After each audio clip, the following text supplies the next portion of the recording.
Yeah, you know what time it is. No scripts, no filters, no fear. We said what we said and meant that. Off the record. Off the record. Yeah, we keep it real. No filter shit, we say what we feel. Politics, stories, truth on display. Come on. We talk that talk in our own way. Off the record, minion the guy, let's go. Foxy 2 Roxy 3, she go hard. I swear on everything, that is exactly what he said right here in the studio. That is the funniest thing I have heard all week. So hard, busy with the facts she never missed. I said what I said, that's the twist. Off the record, come and catch the vibe. Where real ones talk and the truth survive.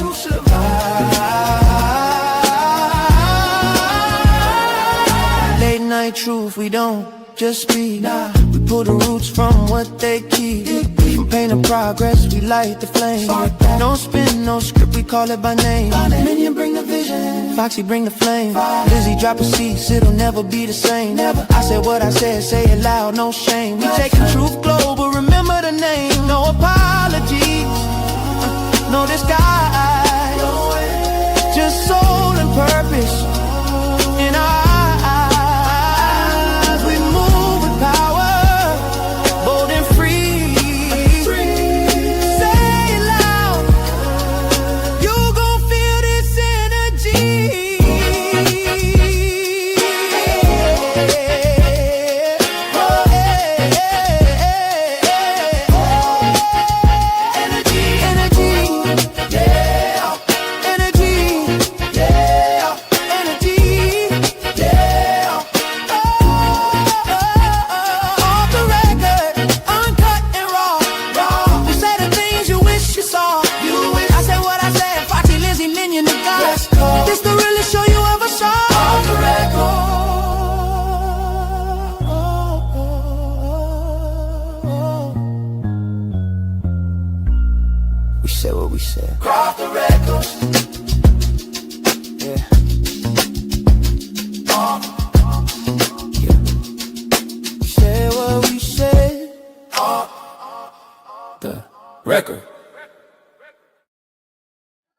We said what we said. Off. What's good, everybody? It is off the record. How is everybody doing on this good Sunday evening? I got my host with the mostest, my partners in crime. We got I Said What I Said and Foxy 2, Roxy 3 in the building. What's good, ladies? Everything's good. I How's love everybody it. doing? Hello, everybody. Happy Sunday.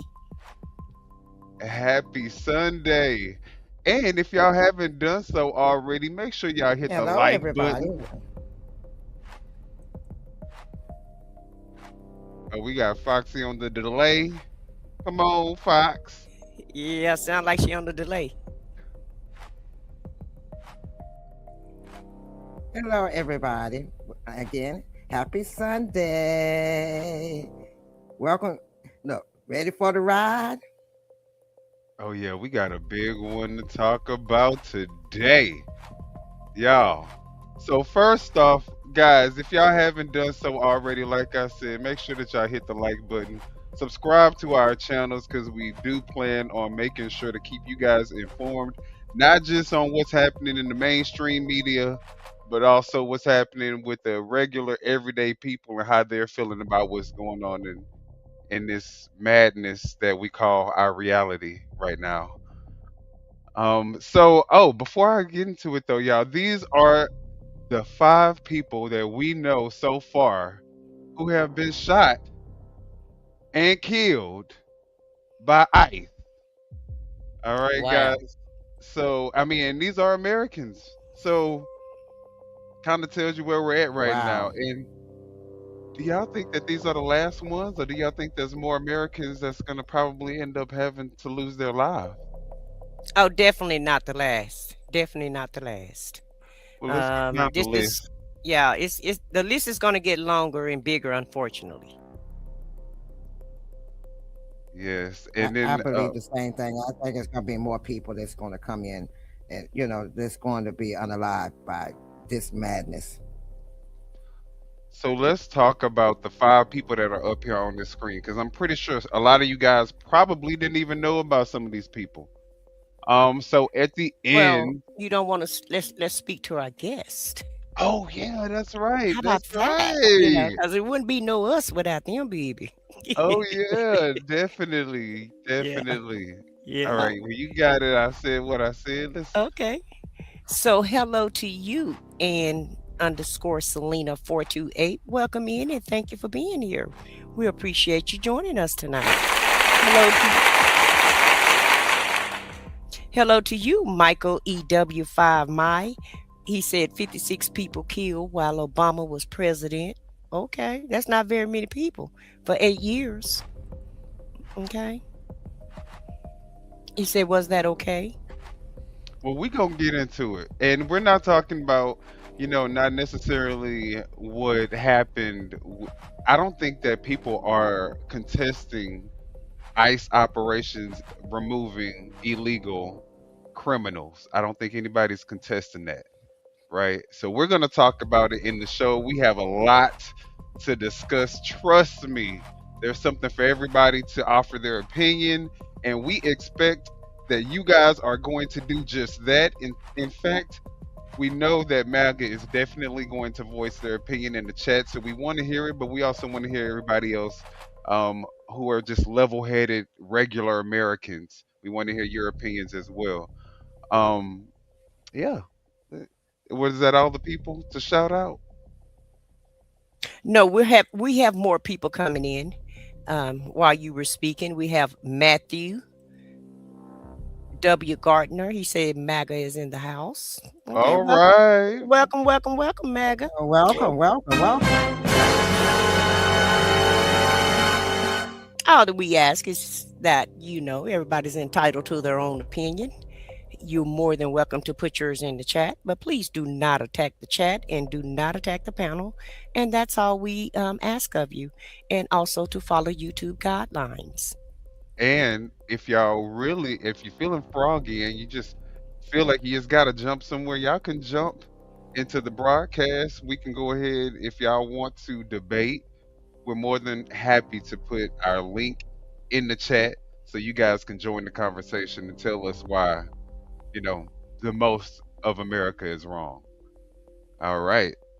Hmm We have Fish Guru in the house. What's good, fish? We have the Real Brown Family Chronicles is in the house, aka Nestos. Welcome in, sis. What's Sis. good? What's happening,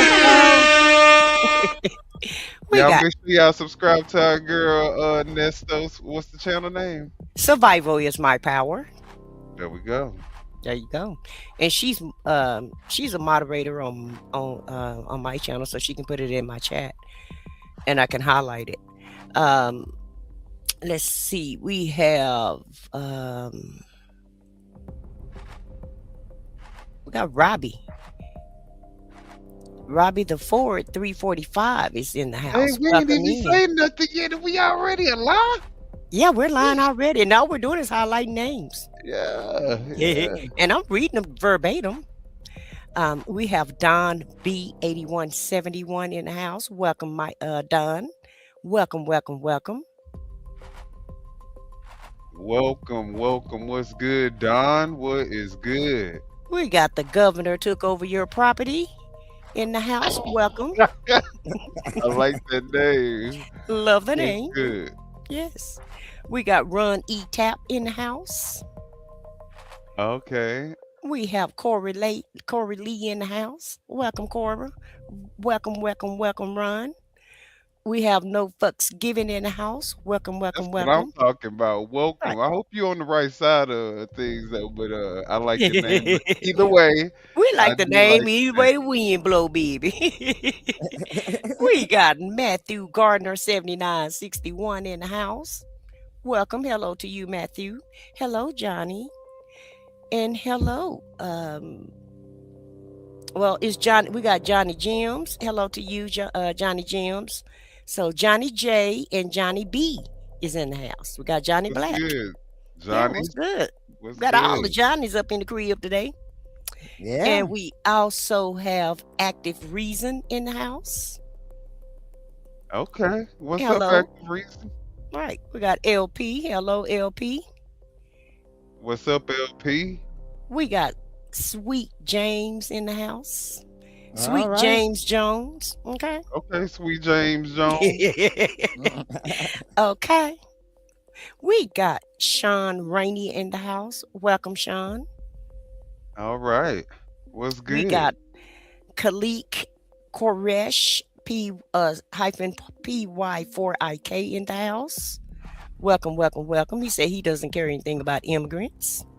Hey, y'all, hit that like button if y'all want to talk about it. I mean, granted, everything that we talk about, y'all may not agree with, right? But can y'all at least do us a huge favor and support the channel by just clicking the like button? It don't even cost you anything but a little clip, a little tap on your screen. So y'all hit that like button for us. That's right. Y'all hit that like button and subscribe to the channels. Go ahead and hit that old like button. Go ahead and hit that old good old like button for us. I am your YouTuber in the house. Happy Sunday, Mr. YouTuber or Mrs. We have NW_bless in the house. Happy Sunday to you also. We have Tamika May. Happy Sunday. Crown Surprise. Happy Sunday. We have Jamar Aqua in the house. Aqua in the house. Welcome, welcome, welcome. Hello to you, Barbara. Hello to you, Win Walker. What's good? Rich Rocks. Rich Rocks. I like that name, Rich Rocks. CC Creations 48. Welcome, welcome, welcome. We have Rasty Jockey, yeah, whatever that Obey, is. consume, and reproduce. He said, look, Reproduce, y'all know baby. what y'all know what the hell y'all damn jobs are. That sounds like he talking to the women. Obey, reproduce, and yeah. They almost kind of sound like marriage vows to me. Hello to you, mate 675. What's Happy good? Sunday, Richie. Hello to you, Adriza. Hello, Maria. Hello, Only Mans. Hello to you, Bear Down. We have Trent Kohlhoff in the house. What they say Renee cause of death was what? Oh, I don't know. I was just reading names, child. He said Renee autopsy results equal cause of death lead poisoning. Oh my! Wow, that's news to me. That's dark. He's talking about the bullet being. I know. That's pretty dark. Yeah, that's dark. Woo, child. The times that we're living in. Hello, John Cena Bon Jovi. Welcome. No, this channel gay as fuck. Happy Sunday. Oh, we are happy though. We are very happy. We are. I mean, Yeah, we are happy. And really, whatever we are, it don't have anything to do with this information we're getting ready to provide. Hello, Cora. Hello, Trisha. Hello to you. We already got a super chat. Thank you for the super chat, Miss Rabba. Oh man, look what them say. He say those are the pictures. Those are the pictures of FAFO. Well, listen. Hey, you entitled to your opinion. That's your opinion. Yeah. We respect everyone's opinion. Ladarius, hello to you. Hello to you, Jeb Common, PG678. Hello to you, Matthew. We got a full house tonight, baby. Hello to you, Deborah. And I'm gonna stop right here. Hello to you, Randall. Hello to everyone that's coming in, because we have to really get the show started, because I'll be sitting here all night just saying hello to everybody. So everybody, welcome. Everybody hit the like button and subscribe to the channel. Hit that like button. And subscribe to the channels. And let's go, guys. Let's get this show on the road. All right, guys. So let's just kind of, to kick the show off, let's kind of go over all of the people that you guys see on the screen, which are the American citizens that have been shot and killed by ICE. All right, so first we're gonna start off. I'm gonna start off from right and go all the way to the left. All right, so we're gonna start off on the right. You have Silverio Villegas Gonzalez.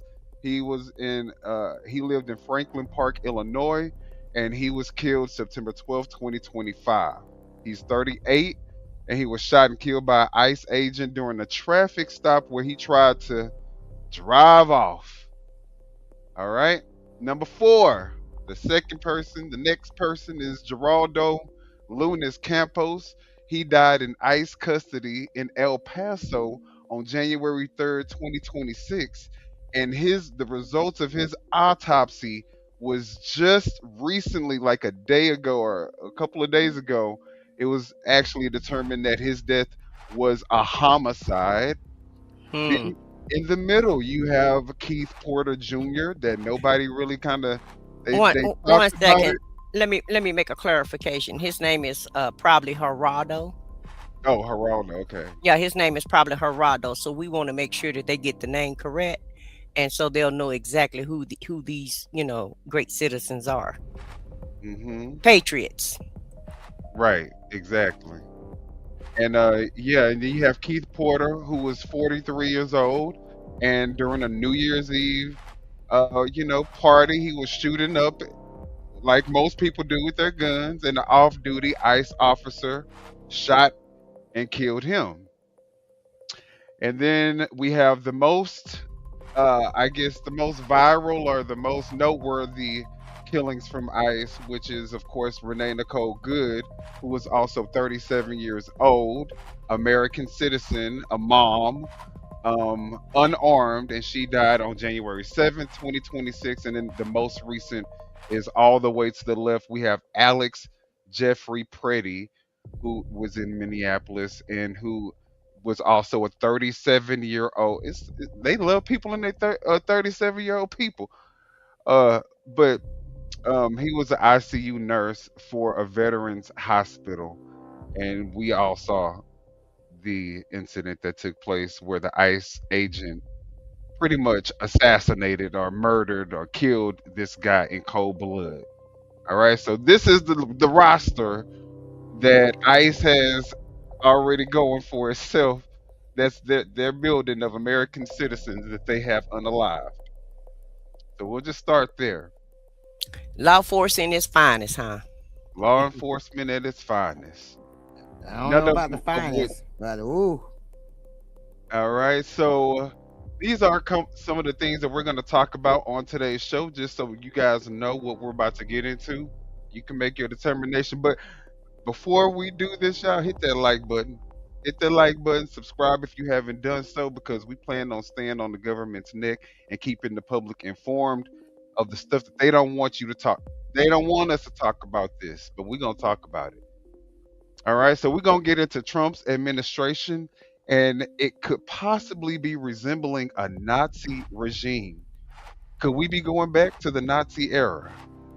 We're gonna talk about seems that Pam way. Bondi and the letter that she just sent to Minnesota, where it sounds like she is extorting or possibly blackmailing the Minnesota government for voter data so that they can get that information.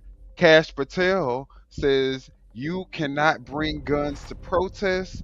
We're going to talk about Kristi Noem and her official statement that she released on the ICE killing. Greg Bovino's interview on air where he gets humiliated by the news anchor. We're going to talk about how Minnesota is reacting to what's going on in their streets with these ICE agents kind of just going rogue and, treating these people like they're subhuman and like they have no human rights. So we're going to talk about what Minnesota is having to say about what's going on. We're going to talk about the autopsy results of Renee Good and how it could potentially reveal that there was a homicide that took place.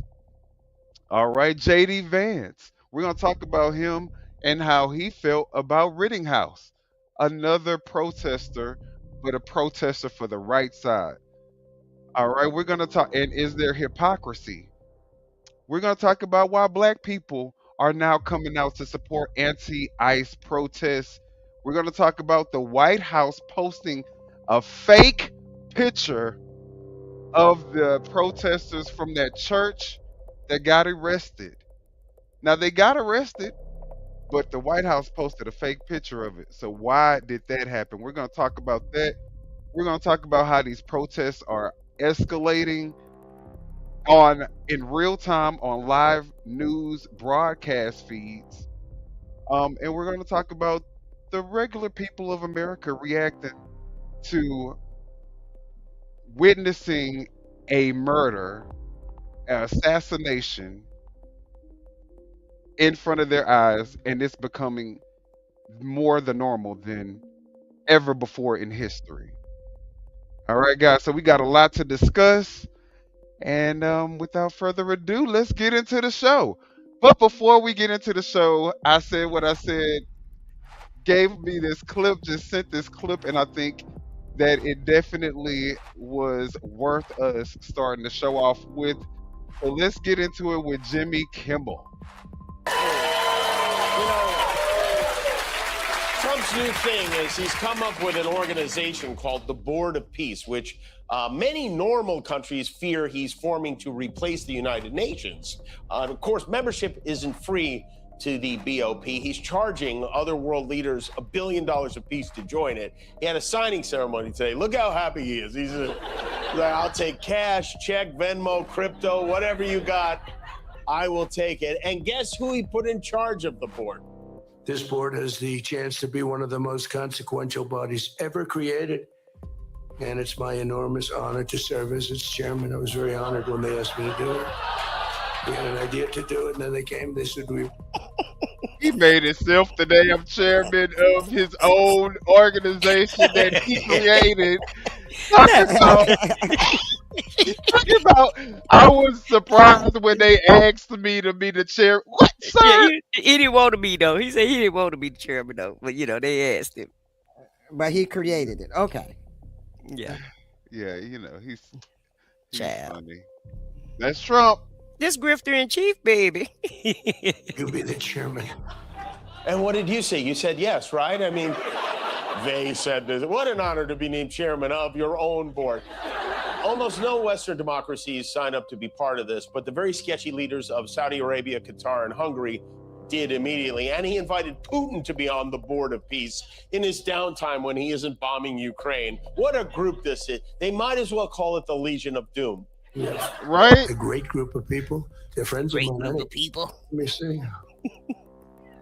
Yeah, every one of them is a friend of mine. Usually I have two of them. That's so stupid. I got the devil. Great people, they're great leaders. The devil. Was that the devil I saw? Did you see the devil in there? Yeah, it was. Okay. That was hilarious. I thought that was a great way to start the Listen, show. and that's exactly how the administration look. Just like his Board of Peace, that's his Board of Peace. And that's exactly how his administration look as well. In Right. my humble opinion. Yes. Well, we're going to talk about how they look, y'all. We're going to talk about it.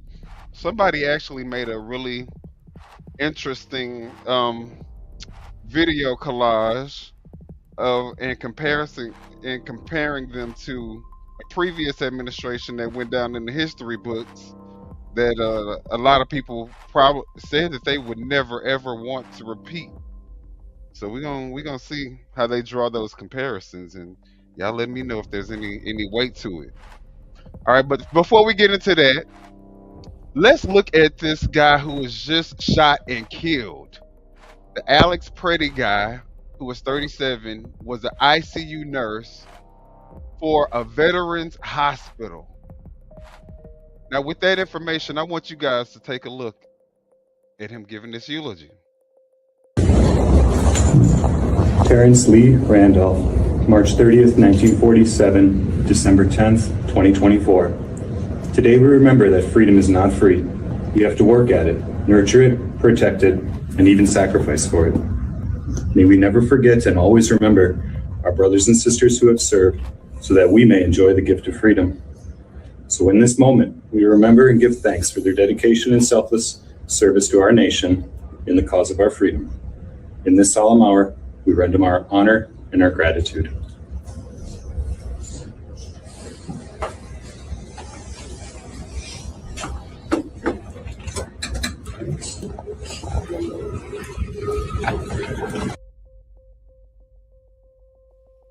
So is that the guy that was the domestic terrorist now? Is that the guy who was like the one who hates his country so much that he went to the damn protest to massacre all the ICE agents? Hmm. That's what they said. Hmm. A veteran nurse at that. Mm-hmm. And this just makes me, it really makes me, it really makes me want to throw up. And I get the chill bumps. Every time I see this video, I get chill bumps looking at this crap. How this poor man had to lose his life over nothing. And even if he was in their face, because I said that, a time before, I don't feel like the protesters should antagonize ICE, but at the same time, ICE shouldn't have the capacity and the mindset of just taking American citizens out because they don't like what they're doing, i.e. protest or yelling and screaming at them or whatever. This is the United States of America. Freedom of speech, last I checked, was still free. Last I checked, you could film anybody outside. What the law said, if it's outside, what is it? It's we public. Keep going down this rate, the last time it may be the last time you checked that we had free speech. Because if we keep going, we may not have it any longer. You may be recalling the last time that we had that you checked. Because at this point, I don't get.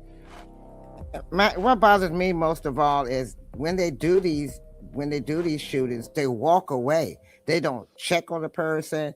They don't, law enforcement, they're supposed to stay on the scene. They do not depart. They do not leave the scene of a shooting. And they keep leaving the scene like, okay, I did my job. Y'all deal with it and walk away. That's not how that shows that they are not trained properly. What is the end goal?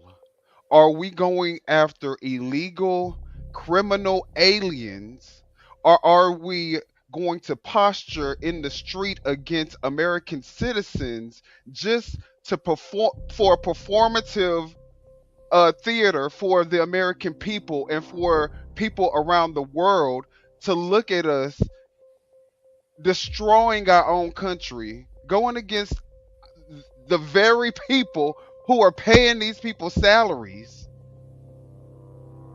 It's mind shattering thinking how someone on any side could say what ICE is doing is okay when they're supposed to be targeting illegal criminal immigrants. But every day we are looking at a protest that's getting larger and larger because the people are tired of having their rights violated. Fuck the Constitution. They spit, piss, and shit on the Constitution every day that ICE is in Minnesota. And people are okay with this. I'm sorry, go ahead. And I was just going to add, and everywhere else, because they're not just in Minnesota. Remember, they're traveling around the United States. And, at the end of the day, we're funding this shit. They got like one of the biggest budgets in the world. Have you ever heard of anything of such nature? Have you ever heard of anything ever where ICE, as far as America goes, because ICE haven't even been around that long. But how the heck do they have a budget of a world economy? Of another foreign country's military economy? Budget. Not economy, but budget. And so they cutting all the programs for the everyday American public just so that they can fund ICE. They took away your health care so that they can fund ICE. They took away Medicare. They took away Medicaid. They're taking away the educational system. Turn down all the government entities only so that they could fund ICE, and then ICE come and take us out, and we're paying for all of that. We're Right. paying them to take us out. Exactly. And they in Maine now, and they're using now the administrative subpoenas to go in people's houses. So basically, if you moved in somewhere where an immigrant used to live, they have the right to come in your house and raid your house to see if they're in there or not. So that's something for you all to think about. This is your house. This is where you live, and they got administrative subpoena to come into your house. If you don't, they'll lock you up or harass you like they're doing everybody else out there on the street. So y'all take that into thought. This is the new law they got now. Mm-hmm. Well, they, maybe they'll wake up, when we become Germany, Yeah, yeah. the old When Germany, though, not the new Germany, the old Germany. When we yeah, when become they're the getting old rounded Germany, up, yeah, when they're getting rounded up, then they're gonna be like, uh-huh, wait, hold on. going to God. these different camps that they trying to set up. Yeah, yeah. Uh-huh. So let's, in fact, speaking of, let's talk about these MAGA extremists, because there are a lot of MAGA extremists, right? And I really can't even in my mind picture a black person being next to a MAGA supporter and thinking that that MAGA supporter looks at them as equal. I just can't even, I can't wrap my mind around how a black person can think that because they claim MAGA some kind of way magically now they can take advantage of the white privilege that the most of the MAGA subscribe are able to enjoy on a day-to-day basis. But however, they still tend to whatever. But because of this MAGA movement, it has emboldened these racist white supremacists to come out publicly. Now they are coming out publicly, but they are not showing their faces. Let's just be very clear. They do not want their identities revealed whatsoever, but they want to come out and show the public that they are here, they are organized, and they are in full effect. In fact, when we look at this video, I'm going to take the sound, I removed the sound so there's no copyright, but I want you guys, while you're looking at these people, tell me tell me who they remind you of. I can tell you. So we're looking at a white supremacist movement. This is the new KKK. This is how they look now. Like Americans, right? With American flags, with masks. They look like ICE to me with them masks on. Uh-huh. Yeah, exactly. Exactly. Hate groups posing as if they are patriots, posing as if they are religious. Look, this man holding the cross with Jesus. Wow. Wow. Propaganda at its finest. So I just want, these are all MAGA. I just want to know, when you black and you standing next to somebody that's not in this protest, do you know if they were part of this?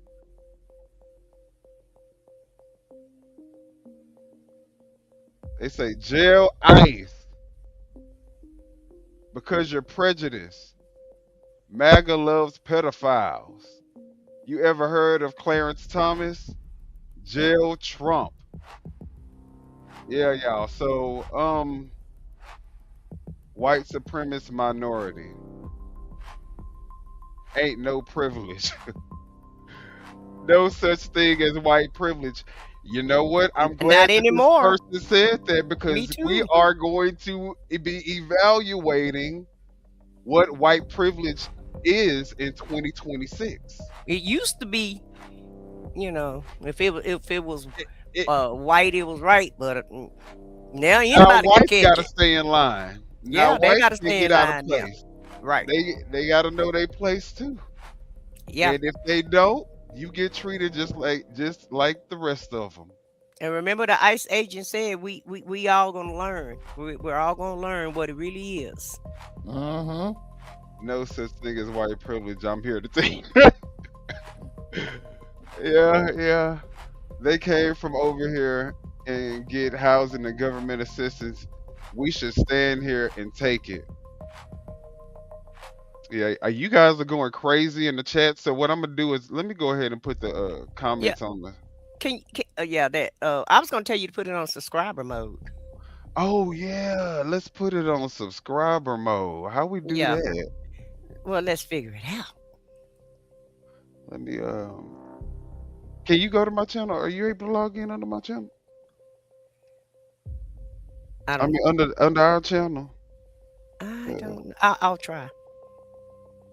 let me Go ahead and see. finish with the show, and All right. I'll try All to right. log in. Okay, guys. So let's go to the next topic. So MAGA, I don't know where the compassion, the human decency, just looking at people as regular human beings before even Americans, before being a Democrat, before being a Republican. Where is our humanity? Like, I think that MAGA has gotten to a point of no return to where they are just willing to say the most evil and vile things, and they love it. And they get off on this type of stuff. So, someone posted, MAGA, of course, how do you think ICE is doing in Minnesota? Pretty, which is the last name of Alex, Good, which is the last name of Renee. It's just evil. That's just, to me, it's just dark and evil. They're making jokes of these people that lost their lives. And I'm like, how would you feel it was one of your people? Would you feel that it's okay for them to make jokes about one of your loved ones? This is retarded. Right. This is just evil. It's just evil for you to put something like that up there. Yeah, so, and then, it was funny because somebody had made a comparison and they said that, it's weird because the year, you guys see, this was the year that the man on our screen, this is the year that he died. A few moments later. Then you have him, born the exact year later. Could it be that Trump is the reincarnation? It could be. It could be. Well, like I said, they did a very good comparison. You guys can see it on your screen. I removed the music, but you guys can see the stark comparison and Oh my similarities Lord. to what Yeah. we.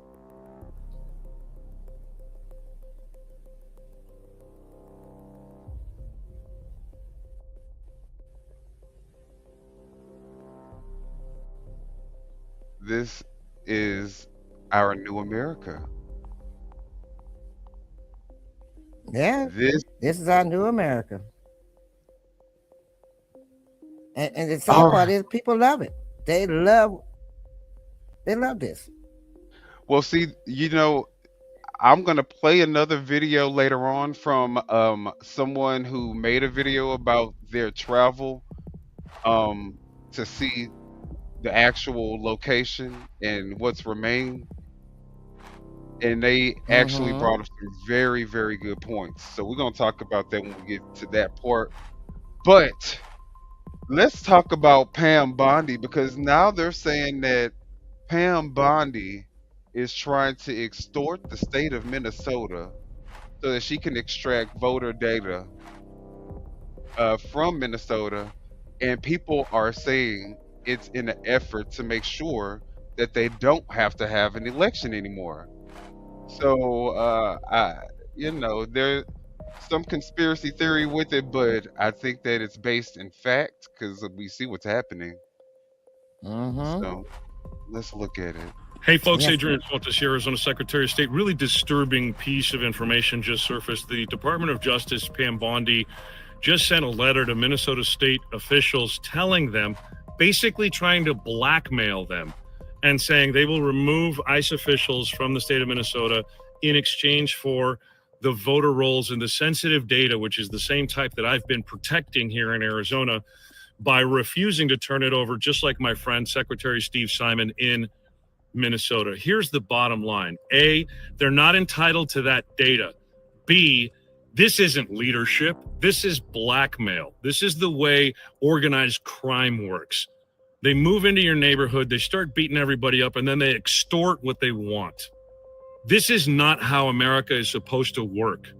And I'm embarrassed that the administration is pushing in this direction. I'm Adrian Fontes, Arizona Secretary of State, and I'm going to continue to fight against the Department of Justice and their ridiculous and illegal requests for your personal identifying information. We have some major news in the aftermath of the brutal murder of a second American citizen at the hands of the Trump regime, and it concerns the least popular member of the Trump administration. Okay, so now we're going to get into the Pam Bondi video, but I thought it was important to show that statement from Adrian Fontes to corroborate the fact that this letter has been circulated.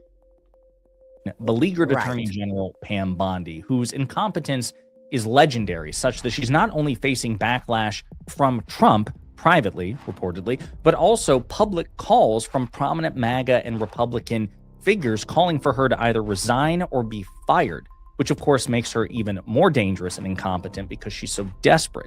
And the way this dovetails in with what happened to Alex Pretti, the murder of Alex Pretti, is this. And that is true because, when your back is against the wall, you will push the limits and do whatever it takes. So Try to make that Right. impression. Right? Or either if I'm going to go, I'm going to go out with a bang. exactly. Check the back chat.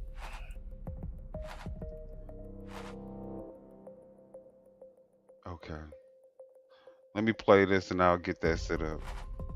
In the aftermath of his murder, she sent a letter to Minnesota leaders essentially saying that they might re-examine the law enforcement operation in Minnesota if Minnesota grants the federal government, the Trump administration, access to Minnesota's voting rolls, exposing Pam Bondi's attempt to blackmail Minnesota so that the Trump administration can try to rig future elections. Very transparent, and we have to lay it out. But before we unpack all that, if you end up liking this video and you want to support the channel, please be sure to hit the like, subscribe, and alert bells before you go.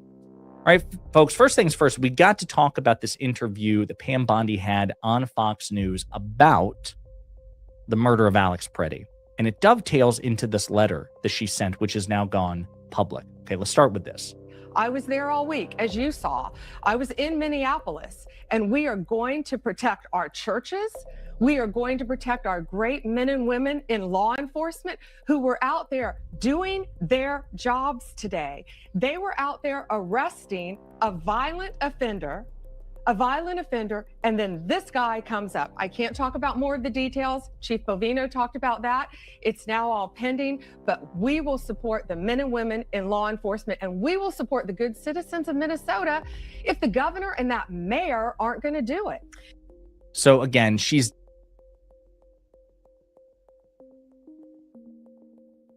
And that mayor isn't gonna do it. Who does she think she is? That was so funny to me. I know she sounds so fake, like she's so outraged. Right. Yeah. And Fake we're gonna- outrage. this is how it's gonna be. Mhm. Right. Just So just that like was somewhere. she sounds like a to-be actress. A Timu actress. desperate. She's wildly unpopular. Everybody wants her to get fired because she sucks at her job. She's desperate to try to spin this, suggesting that Alex Pretti was somehow responsible for his murder. Of course, it's been debunked. Here's another clip. Observation, AG, the way that they've been reacting to this. I mean, you saw the press conference with Mayor Jacob Fry. We've put up the tweets from Governor Tim Walz. There's not a whole lot of asking for calm. Instead, it's a lot more of get out. You know, ICE, get out. President Trump, get your people out. We're trying to protect our neighbors. Do you feel like that is rhetoric that's contributing to this? Well, we saw the mayor said, F ICE, get out of my effing city. How is that not rhetoric contributing to this? It all is. And that's the shame of it. Look at these murderers, homicide, rape, homicide, manslaughter. That's who they're trying to protect in Minnesota. I do not understand these people. We sent Governor Walz a very strong letter today. We sent Governor Walz a very strong letter today. And I guarantee you, anybody on that list is not an immigrant. And no one said that we didn't have crime in America. And at the end of the day, I'm sorry, but most Caucasians commit the crimes. Yeah, they have a higher rate than any other race. Okay? Right. And then, so... with the rape and all of that, and raping, I'm like, you gonna ship everybody? Because there's a whole lot of rapists out there. You gonna ship them all?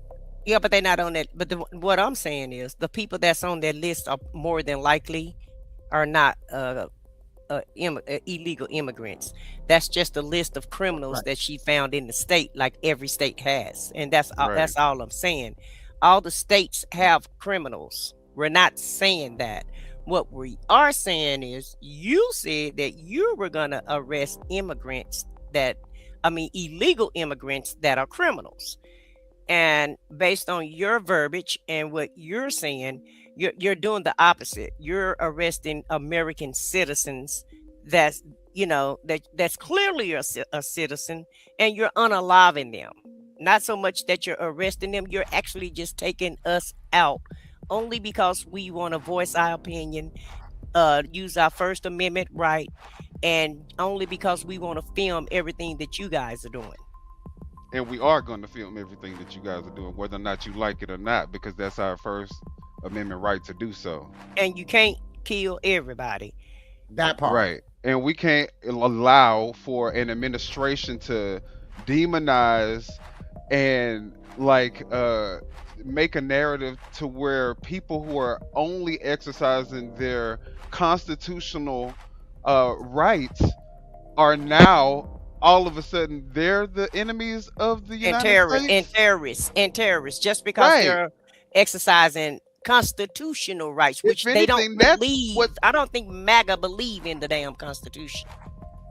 I don't think so either, because the first thing they came up with when they're domestic terrorists, everybody.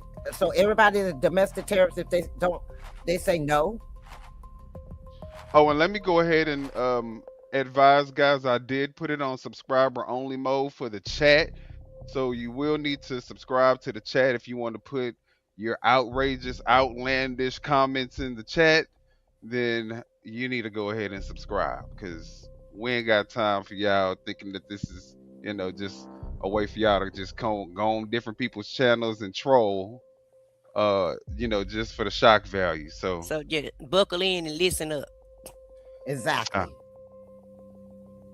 We had been working on this letter. That's the letter she's talking about. We'll read it in just a second, but please note it because she previewed this on Fox News. We got it out saying that he better support President Trump. He better support the men and women in law enforcement, because if he doesn't, we are. And that's what we're doing right now. Were there any consequences in this letter? Well, we'll see. This is fluid. Let's see how Governor Walz responds. Let's see what he does based on this, based on what's happening right now. This is literally the worst acting I have ever seen. Well, let's see. We'll see what he does.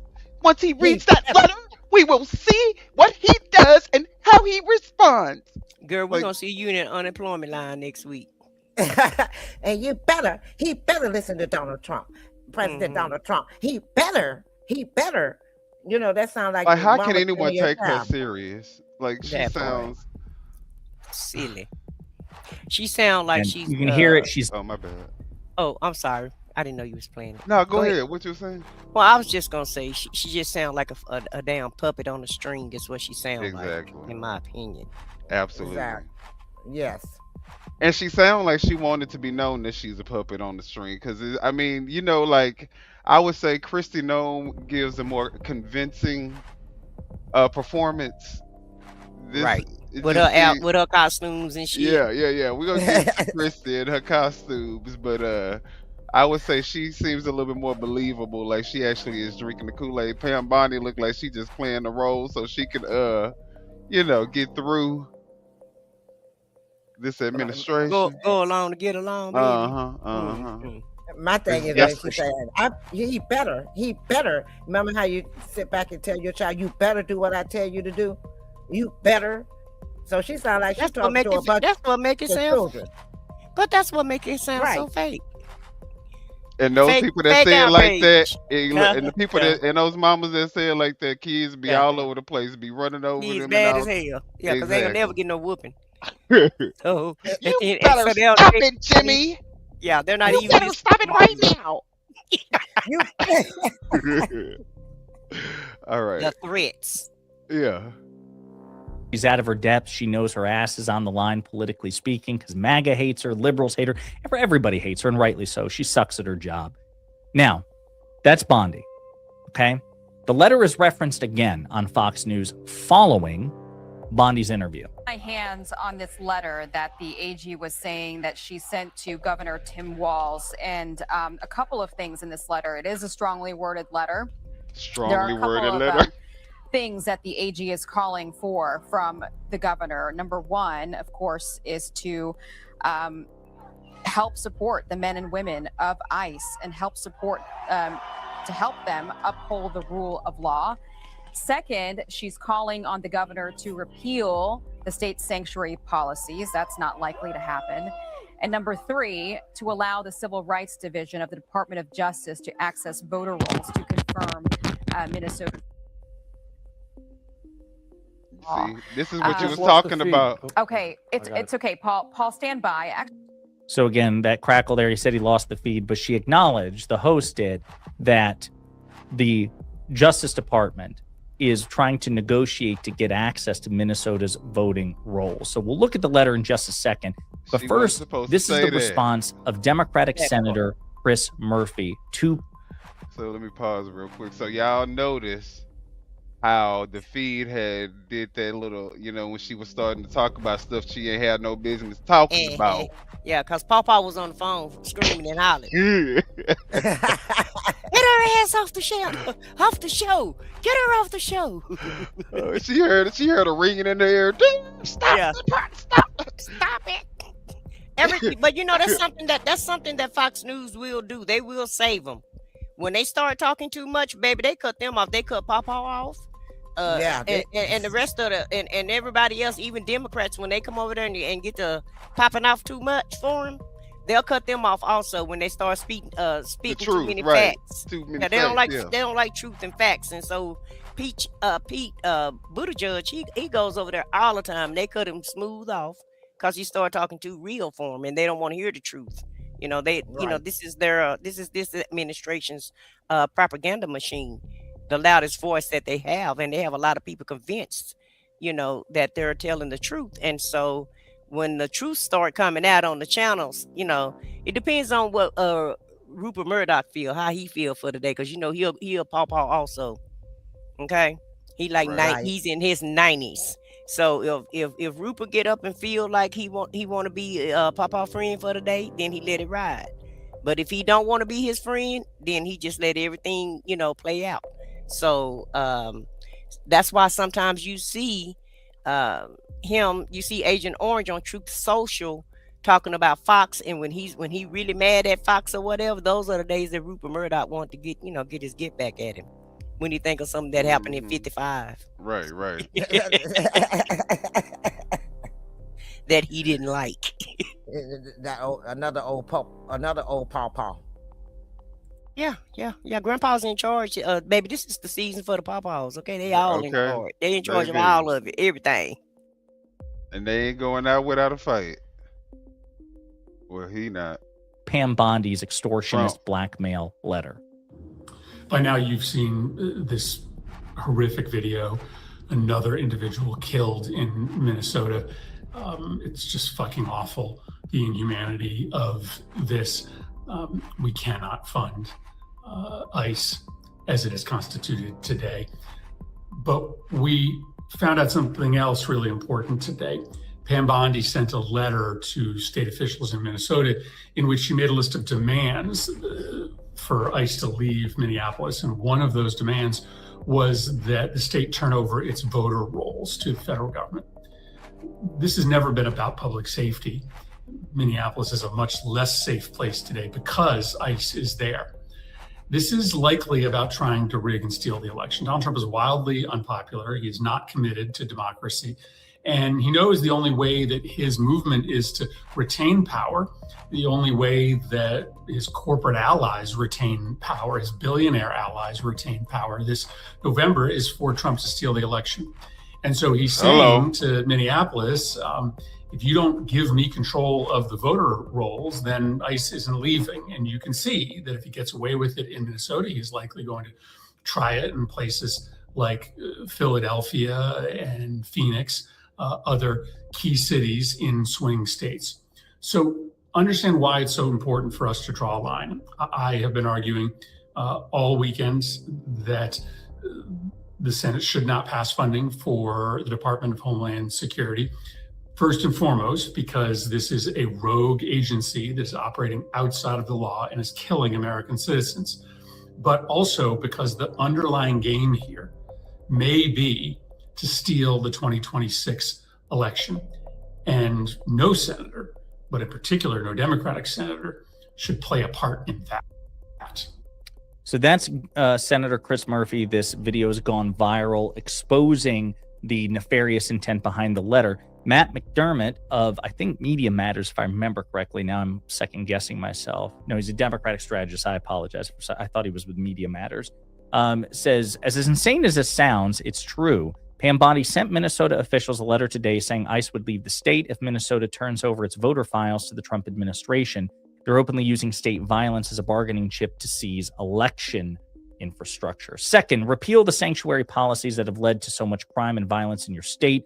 Removing criminal illegal aliens from Minnesota neighborhoods will save lives, and state and local officials should support this goal. All the detention facilities in your state should cooperate fully with ICE, honor immigration detainers, and permit ICE to interview detainees in custody to determine immigration status. I urge you to reach an agreement with ICE that allows them to remove illegal aliens in custody of Minnesota's prisons and jails and avoids pushing these interactions into your streets.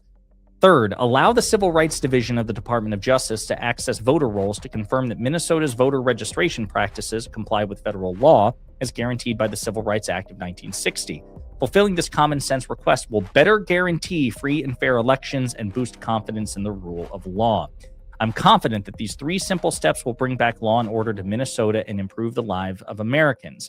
The time has come for state and local officials in your state to change course. As the Chief Law Enforcement Officer of the United States, I am committed to enforcing federal immigration laws and keeping every American safe. Minnesota can and should partner with this administration. Do not obstruct federal immigration enforcement. Do not allow rioters to take over the streets and houses of worship. Do not hinder federal officials from investigating financial fraud and violations of election laws. Whether state and local politicians stand in the way or not, we will work every day to protect Americans and make Minnesota safe again. I request that you join us in that effort.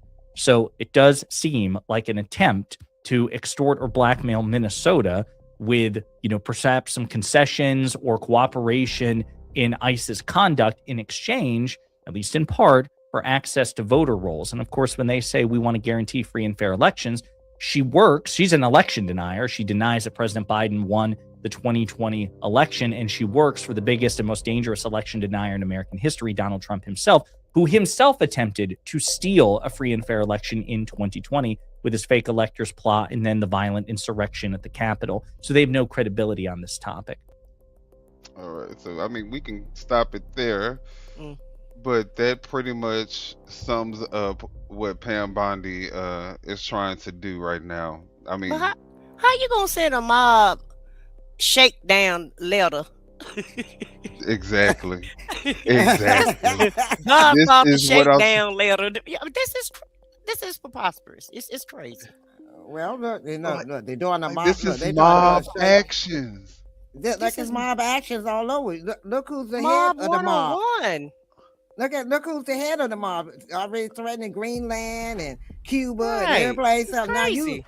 Now you mob action in the cities of the United States. This is crazy. This is a whole shakedown. A whole shakedown. Now, mind you guys, we all know that Alex Pretti had a license to carry his gun.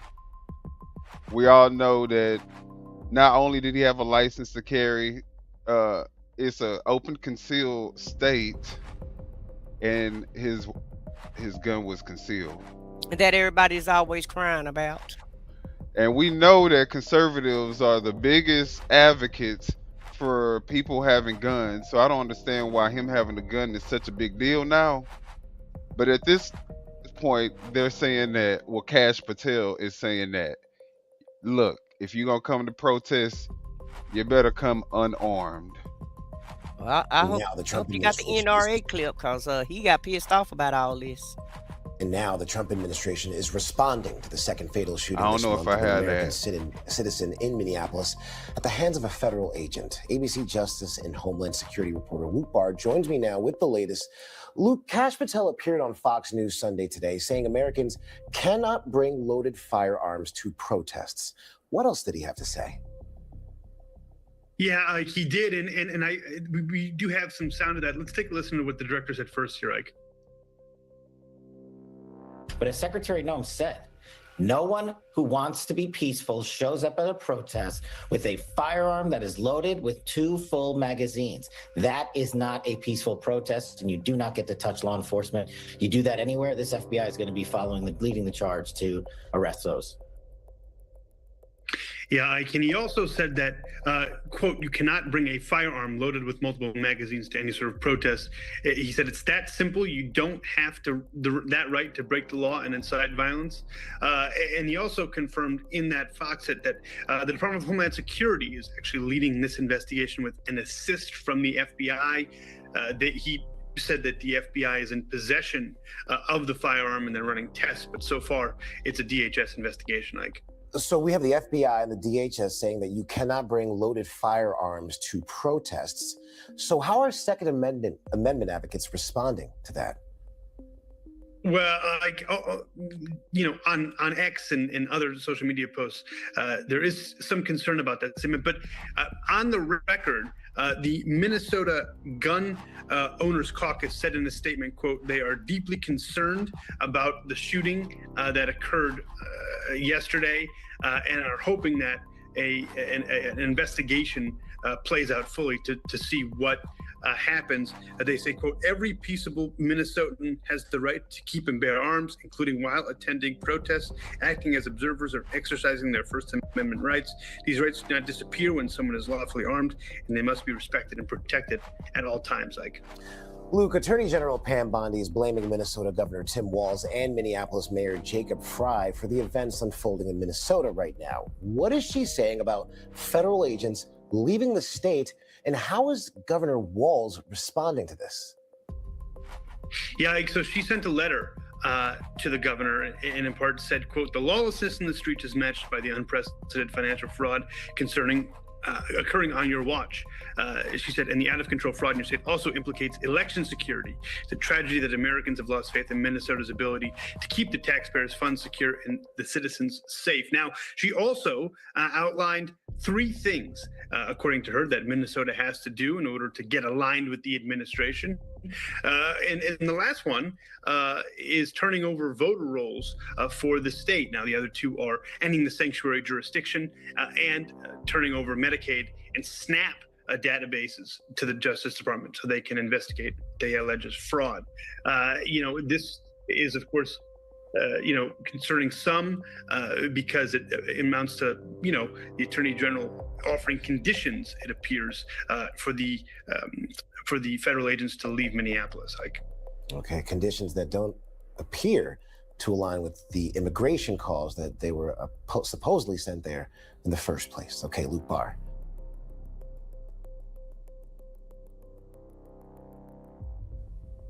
Okay, I have a problem with that clip. Why? What's going on? They said the gun was loaded with two mags. Two mags. No gun has two mags in it unless it's one of those semi-automatic. He had a pistol. No pistol had two mags in them. I think that the biggest thing though is it never played a part in the interaction that they had with him. He didn't pull it out. No one knew he had it until the ICE agent removed it off of his person, and then the other agent, proceeded to shoot him in his back like 12 times. So I just don't even see why it's a part of the conversation, because it just didn't even play a role in the interaction that he had with the officers, in which he was actually trying to assist a woman who was just knocked down. He wasn't even interacting with them. They decided to approach him. So again, And the reason why I brought that up, because they exaggerates on so many parts of this thing. So they was like, they making it seem like that gun has so many mags in it and so many rounds in it. Right. And that's why I had to correct that with, he had anybody out here that have a gun know that there's not two mags in no small hand firearm. So that's the thing that, he's making it seem like, oh, he had two rounds. The gun was loaded with two mags rounds. No, he didn't. They showed the gun on the picture of the gun with one mag. I mean, I'm glad that you even brought that up, because let's listen to Kristi Noem speak literally maybe 2 hours after the shooting and offer an official statement that was identical to Greg Bovino's statement, the director of ICE. So let's listen to that. And no, you're saying they're saying the same speech. Oh yeah. They issued the exact same, identical, verbatim, word for word speech, as this is a playbook straight out of the Nazi playbook. I'm telling you, they all have to say the same message. It's all strategic. Child. But and like you said, a playbook that unfortunately we know far too well. Well, maybe we don't know it well enough, because it looks like that's what I was thinking. Maybe we need to reread that book. Some people need to read it for the first time, and some people need to, go back and reread it again, because this is basically what this is: Nazism 101. And they're playing straight from, they're getting the playbook, just pulling it page by page. Well, he said that he liked Hitler. He said, I envy Hitler. I love Hitler. Yeah, it's the only book that he's ever read. And that's the one he's talking about. He talked about Hitler. Allegedly. And that was an audio book, so. Look, he said, I like Hitler. I like the things that he did. So he basically tell you, I like Hitler. Yeah, and we know who his friends are. And then remember, what's his name came up there and so did the Hitler salute. So and he didn't have a problem with Kristi, it. the one that we're about to watch right now, she actually did a speech right after. Well, she did her statement right after Renée Good's death, and she was standing in front of a podium that read, "One of us, all of yours," so all of theirs, or something like that. So, which is also a nod back to, Nazi, Hitler, all these dog whistles. Yeah. So and let's if look you know. And so let's watch what Kristi Noem says about Alex Pretti's death. Now, mind you guys, this is a ICU nurse who worked at a veterans hospital. Here we are with Marco and Brian today. They're letting me roll with them. We're going to go out and pick up somebody who I think is got charges of human trafficking.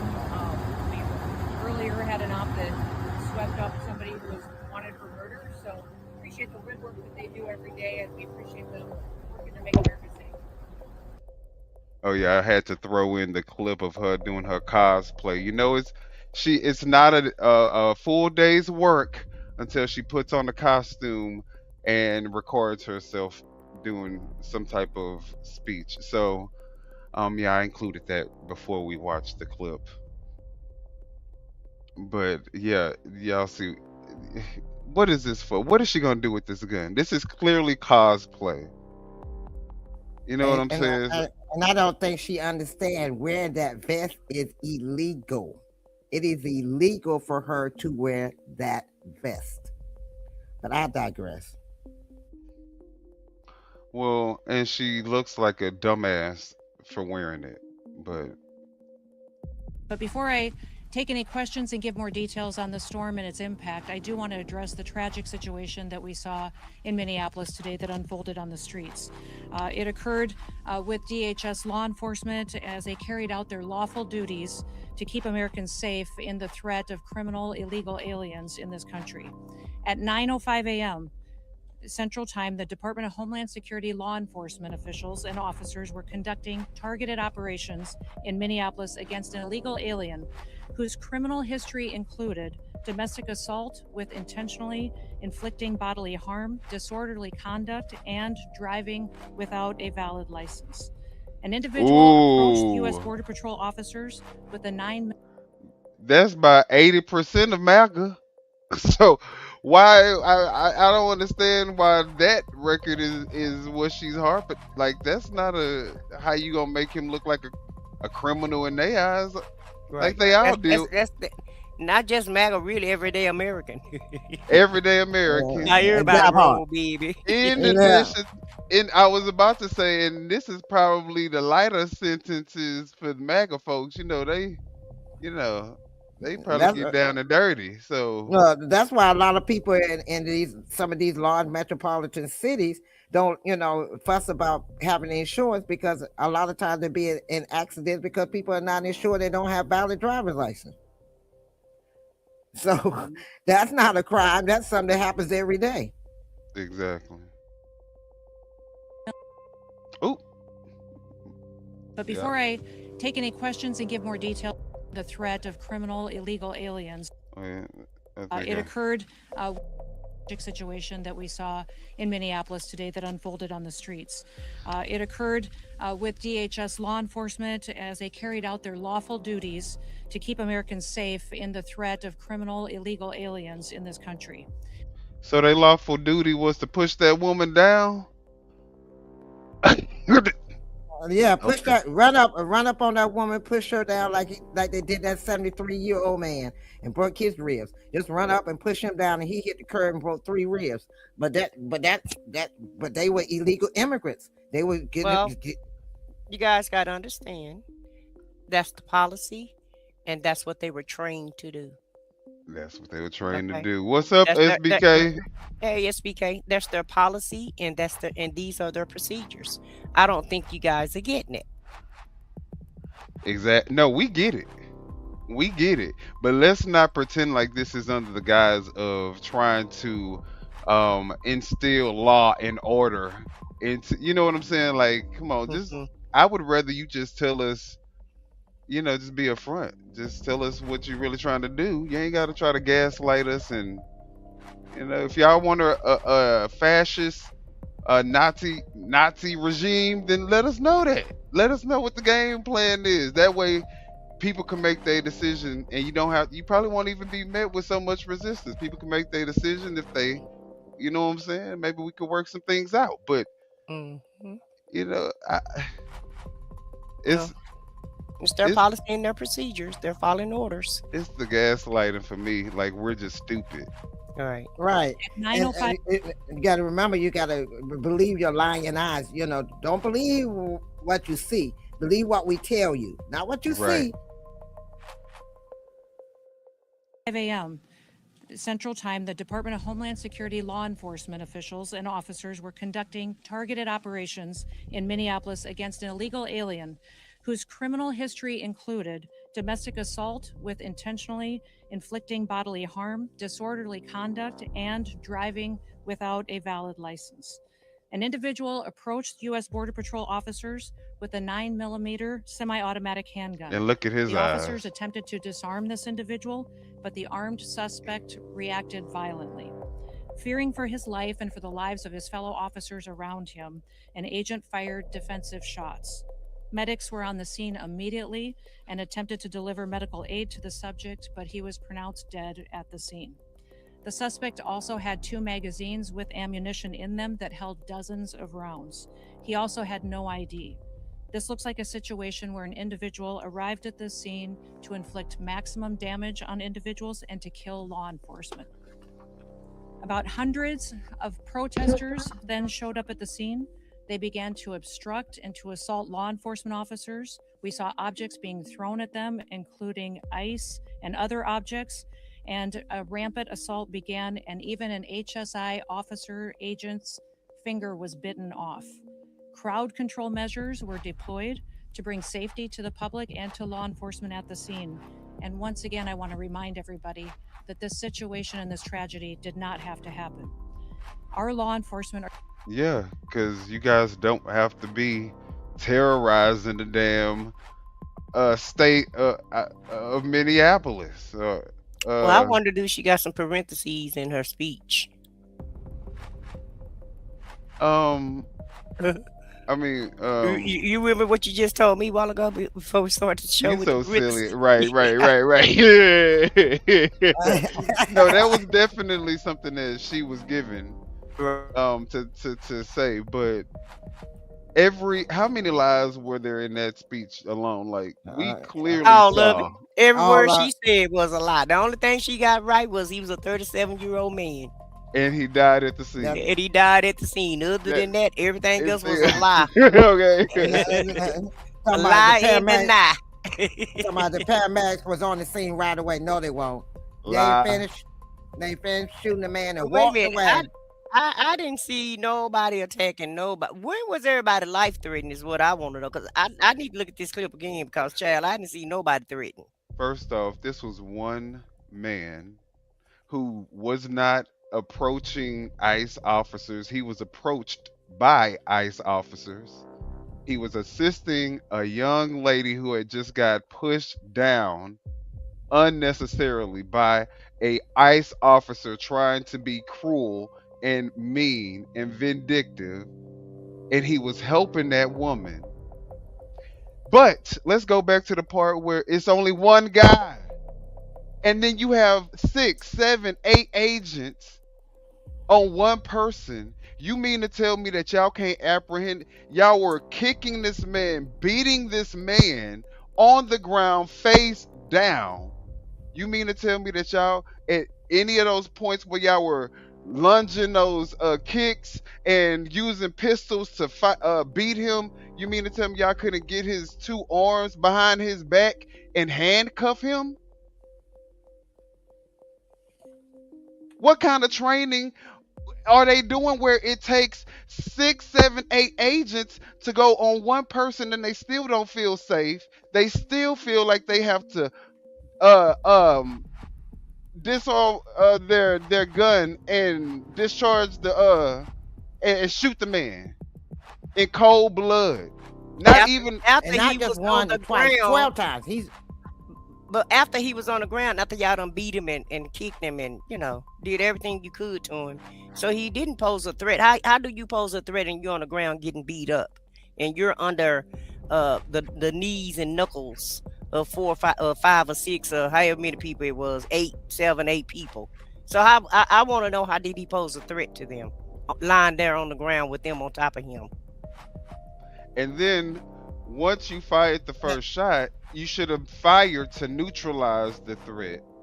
Meaning that if you saw a gun in his hand, maybe you shoot his hand. But you shot him in his back. He fell on the ground. Threat neutralized. And then you go round after round after round after round after round after round into this man's back. So, and then when you finish, you walk away and look back at him like he was trash and walked away. Didn't stand there and see if the man, nothing. You just walk away after you finish shooting, like you did with the lady. Just walk away and get in your, go about your business. Like, okay, come get him. That's part of protocol and procedures and training. So that's, I mean, wait a minute, and then you did not put him on administrative leave for this. You did not put him on administrative leave for the investigation. You put him in another area and kept him and let him still work. Even the police department the FBI, everybody had to be on administrative leave in the shooting before you could go back to work. You let this man go on, these people going back to work somewhere else. To shoot another person. Thing. Right, exactly. To kill again. Right. There's a procedure. Y'all keep saying policies and procedure, but they're not doing the procedures. I'm sorry, let me calm down. No, they doing their procedure. They're doing everything that they can to protect the public. We're praying for this deceased loved one's family and friends, but we also recognize that the Minnesota governor and the Minneapolis mayor need to take a long, hard look in the mirror. They need to evaluate their rhetoric, their conversations, and their encouragement of such violence against our citizens and our law enforcement officers. I'll remind you that Governor Walz today in his press conference said... So they need to turn down their rhetoric, but you can call this deceased ICU nurse a terrorist? This is what MAGA do, though. They try to flip the script on you. They play the victim. They do all this terrorizing, and then they go back and try to play the victim as if they're in the right. Right. And the FU, the middle finger to their family, after trying, I mean, just the cold-heartedness of it, after you just basically called their son a mass murderer, because you said he wanted to come there with his gun with the intent to cause maximum whatever word she used, I don't even remember, but like he was about to massacre everyone, and then you're gonna say, and our prayers are with the family with a pistola. With an old pistola, and about what? 12 bullets, like Barney Fife and Andy Griffin. You girl, go somewhere. Sit down, Kristi. Wait a minute, no. He didn't have 12. He had 24 in one little gun. 24 bullets. Yeah. He had a double mag. No. Each mag had multiple dozens, had many dozens of bullets. Leave it to them. So yeah. And he didn't bring no posse with him. He gonna do it all by himself. All by himself. Yeah. That our officers were not even law enforcement, which is a lie. He's called them the Gestapo. He's encouraged residents and citizens and violent rioters to resist. If the shoe fit, wear it. He's blocked their identities, putting themselves and their These families' are lives government in jeopardy. Hold on, wait a minute. What you mean dox their identities? We pay their salaries. They're funded by taxpayers, so who hires people that they don't know who the hell that is working for them? And the thing is, the police department, they're not wearing those masks, and they out here every day showing their faces. So because they're tax badges, identification, and all of that. They have tax-funded jobs. We pay their salaries, so ain't no hiding behind no mask. When ain't no doxing, baby. Yeah, fuck you mean? They can go into the private sector and work a job if they don't want to get doxed, but they're in a federal position. Ain't no such thing as fucking doxing a federal agent. While we're paying your salary, right? And then the thing that gets me is all the police officers out here, just like with the George Floyd. That police officer didn't have a mask on, and he was doxxed, and he's still here. So, what makes them more special? If you ain't doing shit you ain't supposed to be doing, you wouldn't have to be hiding. That part. And you act I don't like even want to finish so this bitch out. We go. You act like they so superior over every other law enforcement. They are the high superiors. You make the FBI, CIA, all these other government agency law enforcements look like they less than ICE. ICE is the number one, law enforcement of the United States, and they're not. Well, let's talk about ICE, because the director of ICE was grilled on a CNN interview. So we're gonna look at it, and we're just gonna kind of do our little review, but we're gonna talk about it as we go. So here with me now is U.S. Border Patrol Commander-at-Large Greg Bovino. Thank you for being here. Sir, you are still in Minneapolis, and I want to get to a lot of questions that we have that are unanswered. First and foremost is that Alex Pretti approached Border Patrol agents with a 9mm semi-automatic handgun. I want to go back to one of the videos, and I know you can see it there, and I want to ask you about what you're seeing, because multiple angles of this incident show him holding up a cell phone and recording it, not a gun. Did he at any point pull out his weapon? Dana, good morning, and thanks for having me.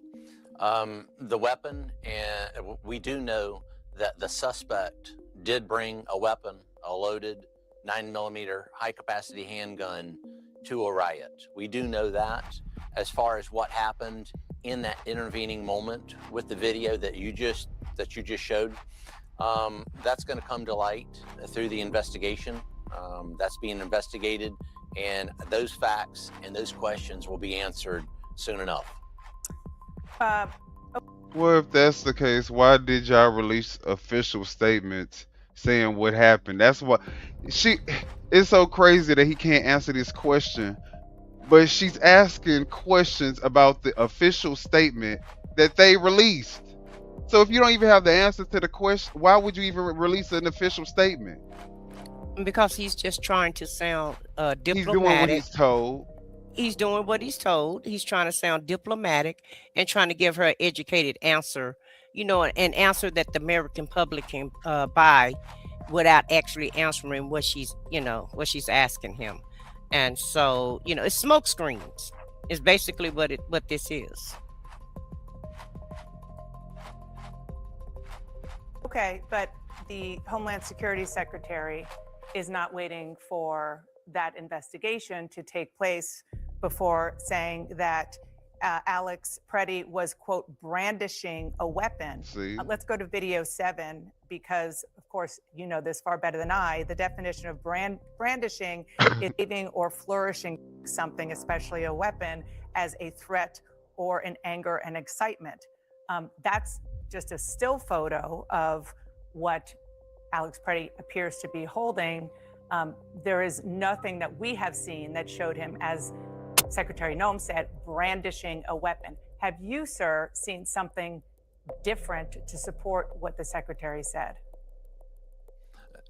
Dan, I think what we need to take a look at here is the situation in its totality. What happened leading up to this situation? The suspect decided to inject himself into a law enforcement action. What's not being said here is the fact that Border Patrol agents and law enforcement were conducting a targeted law enforcement effort against a violent, illegal alien that was nearby, and that suspect injected himself into that law enforcement. Well, my thing is, if they were in the middle of trying to do this targeted raid or whatever he's trying to say they were doing, why did they feel a need to push that woman? Like, she's not a part of that. Y'all should be. I don't know. It just doesn't add up to me. And my thing is, she asked you about the weapon. You talk about everything else but the weapon. Right. He clearly knows that this man wasn't brandishing anything. Yeah, so he want to go back and rewrite history and really just kind of tell her the situation, because like you said, you got to go back and look and see what happened before. Well, we're looking to see what happened before, and there's nothing happening other than this man got this microphone in his hand, or What is that in his Cell hand? phone. A He cell phone? recording. He got his Cell cell phone phone in record. his hand. Yeah, he got his cell phone in his hand, and that's all, and that's it. But he don't want to answer that question. He want to try And to even in this still image, right. who looks like the more aggressive person? Do he look That like part. he's the aggressive person, Right. or is it the ICE agent that looks like they're the aggressor? And they walked across the street to where he is. He didn't go over there to them. They came to him. And then they pushed her down. They didn't touch him. They pushed him at first. Then they knocked her completely down. And he went over to try to help her up. And they grabbed him and just commenced to whooping his ass. Well, I wonder, like, if you're doing all of this detaining, right? You're detaining a violent, what do you call him? A violent illegal alien. Right. You're detaining him. So how do you have time to push down a woman and then push down this man, beat him up and kill him if you're doing Shoot something him. else? Right. And y'all in the middle of another And whole y'all in the nother middle operation. of y'all in the middle of a whole operation. So how you have time to do all of this in this one operation? Did you get the illegal alien? Wait a minute, but the That thing part. to get And who is the damn illegal alien? 'Cause Right. I think that's what's Hey. missing in this story. Where is the illegal alien that y'all were detaining? Wait a minute, but they don't realize in this video right here, the one that's showing that picture right there, if you look, the man in the car pulls the camera back around and see the ICE agents get out of the vehicle and walk out. Well, no ICE agent over there with nobody holding them or tackling them or anything. They were all getting out of the vehicle to help them to go over there and jump on this guy. So, like you said, where's the illegal alien at? And y'all use that all the time. Where we would get ready, they was in the process of doing something. They was in the process of doing something. But every time anybody look at the video, we don't see him doing anything but getting out of their vehicles. And this facial expression that he has right now reminds me of who he is, a goofy.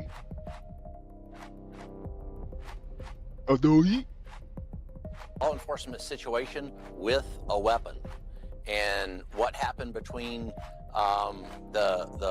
when that situation first came about and the shooting, that's going to be investigated, and we're going to get to the facts of that. Well, you said yesterday that this looks like a situation where the individual wanted to do maximum damage and massacre law enforcement. What evidence do you have that he wanted to massacre law enforcement? Because all the videos that we have, and I do want to, we just have a still shot up now, but I do, control room, want to play one of the other videos. Let's play video number 1 again. It doesn't look anything like he's trying to massacre law enforcement. In fact, he was filming, and then it looked like he was trying to help another individual there who was pushed down by law enforcement, and then they went after him.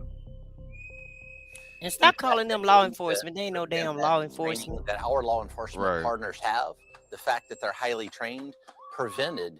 And you any saw him collapse. specific, You see him shootings of law enforcement. just laying So there. good job for our law enforcement. And they in backing up taking like him he down is still a before threat. He was able to do that. And again, Dana, let's look at why he was there in the first place. Was he simply walking by and just happened to walk into a law enforcement situation and try to direct traffic and stand in the middle of the road and then assault, delay, and obstruct law enforcement? Or was he there for a reason? Did he fall victim to that violent and heated rhetoric by a Mayor Fry, a Governor Waltz? Look, Dana, they're trying to portray Border Patrol agents and ICE agents as Gestapo, Nazi, and many other words. Did this individual fall victim, as many others have, Okay, to that type of heated rhetoric? I want to stay focused on this incident right now, because what you were saying is that he went there to try to stop this law enforcement operation. All of the video that we have seen shows him documenting it with his cell phone, which is a lawful thing to do. And the only time he seemed to interact with law enforcement is when they went after him when he was trying to help an individual who law enforcement pushed down. So it's so funny because you have people like this who says, so he was interfering and had a gun on him. What proof, what evidence is there that this man was interfering with anything? It's our American right to record. to go out and protest. Right, you And can go out. last I checked, some And people. to hold and to carry a concealed weapon. That's All three of those things are lawful things to do. that's the point I was getting ready to make. It's people could walk in the grocery store with their firearm. I feel leery about it, but hey, Second It's Amendment not rights. against the law. It's not Right. against the law to walk around with your firearm. And they made a statement saying if you come to the protest, you can't bring your firearm. ICE Right. did. Mm-hmm. But So that's a now, lie. but they just changing the law as they go. This is what gets me. They change the law as they go. There is no set law anymore. They just keep changing the law. Well, you can't do this now. You can't do that now. You can't do this now. You can't do that now. Because we Department of Justice, because we DHS, we can do what we want to do, and you can't do it either. Yeah, do what we say, not as we do. But I am your tuber. If you have a link to the footage that shows that he inserted himself into the law enforcement operation, please share that link, because all of the raw footage that was taken by the actual people there, it shows a different story. It shows that the law enforcement agent in fact approached them, the woman, and then subsequently him. Evidence to show that he was trying to impede that law enforcement operation. Sure, Dan, at first he was there in the scene. He was in the scene actively impeding and assaulting law enforcement to the But point. that's not illegal. So just being there is he was just there. He was there. And wait a minute, he said he assaulted the law enforcement. The car was pulling up and showing that he wasn't assaulting them. He's standing with his camera. Then when they knocked the woman down, he turned around to go help her. That's when they jumped on him. So when did in that video, and I want all them out there to say that we be backing up the criminals. Find it, like you said, find the link that showed that he ran up on a police officer or whatever officer, so they call this, and attacked them. I want you to show me where he actually attacked and branded a gun on them. They should have shot him right there if he branded a gun. He wasn't. They beat him up, then shot him. So it's a different thing to do in the United States of America. Dana, let's don't freeze frame adjudicate this now. He was there for a reason, and that reason was to impede law enforcement to what the point. What evidence do you have of that? And here's a good point. What evidence Dana, do you have is of the that? fact that de-escalation techniques were utilized during this action. Those de-escalation techniques, whether it was physically trying to remove them. How is a de-escalation technique? Every de-escalation technique that they use, if that's the case, is escalating situation. So the training is fucked up all the way around, then is what it is. Because how in the hell, in what reality are they using de-escalation tactics to get these people to de-escalate? Because I know, I mean, you tell me, Foxy, because maybe maybe my reality is a little different. That is not de-escalation. De-escalation don't mean that you have a six of you jump on one person and beat the stuffings out of them. The living shit out of them. Kick him. I mean, they were punching him, kicking him, punching him, kicking. You can see them punching him and kick. That is not de-escalation. And he wasn't even at them. He was at the woman, standing there pulling on the woman to try to help her up when they pulled him from her and sprayed him with mace. Okay, anybody that got common sense to get sprayed with mace, you ain't going to think about fighting. You're going to be trying to get that stuff out of your eyes. And they just commenced to whooping his behind. And I don't want to hear anything about any protester being radical, because that's what America is. Americans don't know how to act. Everybody is, a lot of people loud, proud, especially in this moment of time. It's a lot of people loud and proud right now. And to me, this statement right here is a radical ass statement. Who the hell? Right. Because 2 years ago, people would have never been saying shit like, "Oh, well, it's okay to just kill ICU veteran nurses, if they decide to show up, just being at the fucking protest and helping another person is good enough for It's them. radical. It's It's radical. good enough for is them to allow him to get shot and killed and murdered on camera in front of everybody. Not just Americans see this. This is the world looking at us, have our own law enforcement And at the end of the day, hunt us down like we're fucking animals. and at the end of the day, like I said, most Americans are radical. Most of them do speak their minds because we have been raised and taught that we have freedom of speech and we can say what we want to say. They made the law said that if you outside and you're in public, you can film anything because it's all fair game. So what makes ICE feel like that they can't be recorded? If the police force can be recorded and any other situation can be recorded, then they can be recorded also without trying to take somebody out. But once again, this is part of the plan. Anybody that don't go along, then they have to get on. And you want to know what Basically. is even crazier? Real law enforcement, they are forced to wear body cams. Exactly.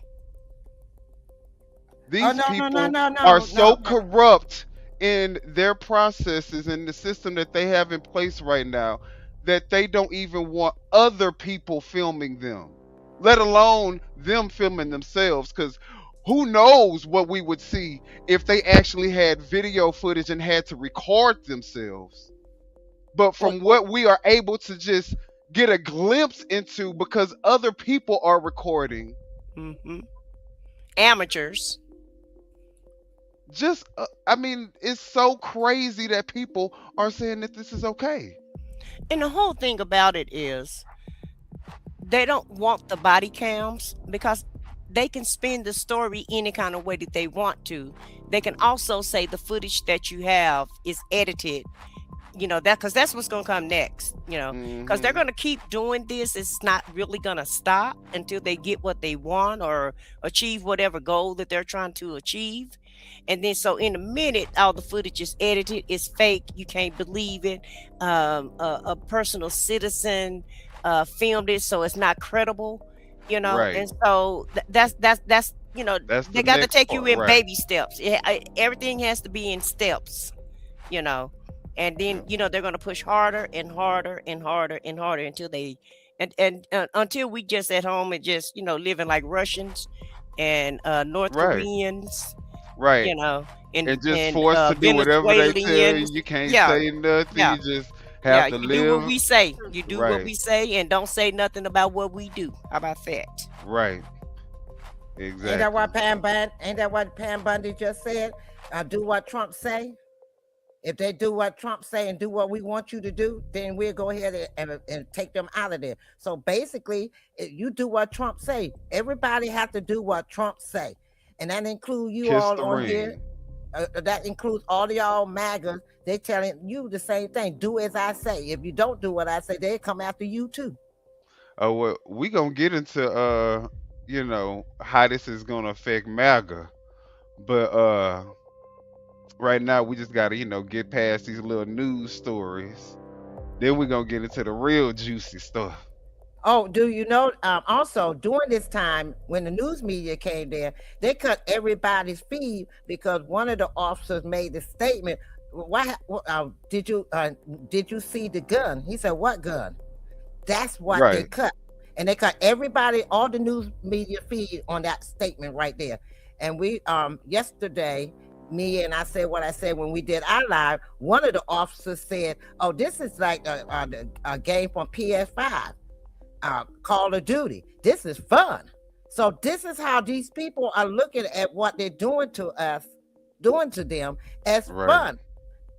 The Call of Duty, and anybody Just know how imagine being able to apply for a government funded position that you don't need any qualifications for, that you are fast tracked your training to hurry up and get you out on the street, you're given a $50,000 bonus on top of what is probably already a high salary.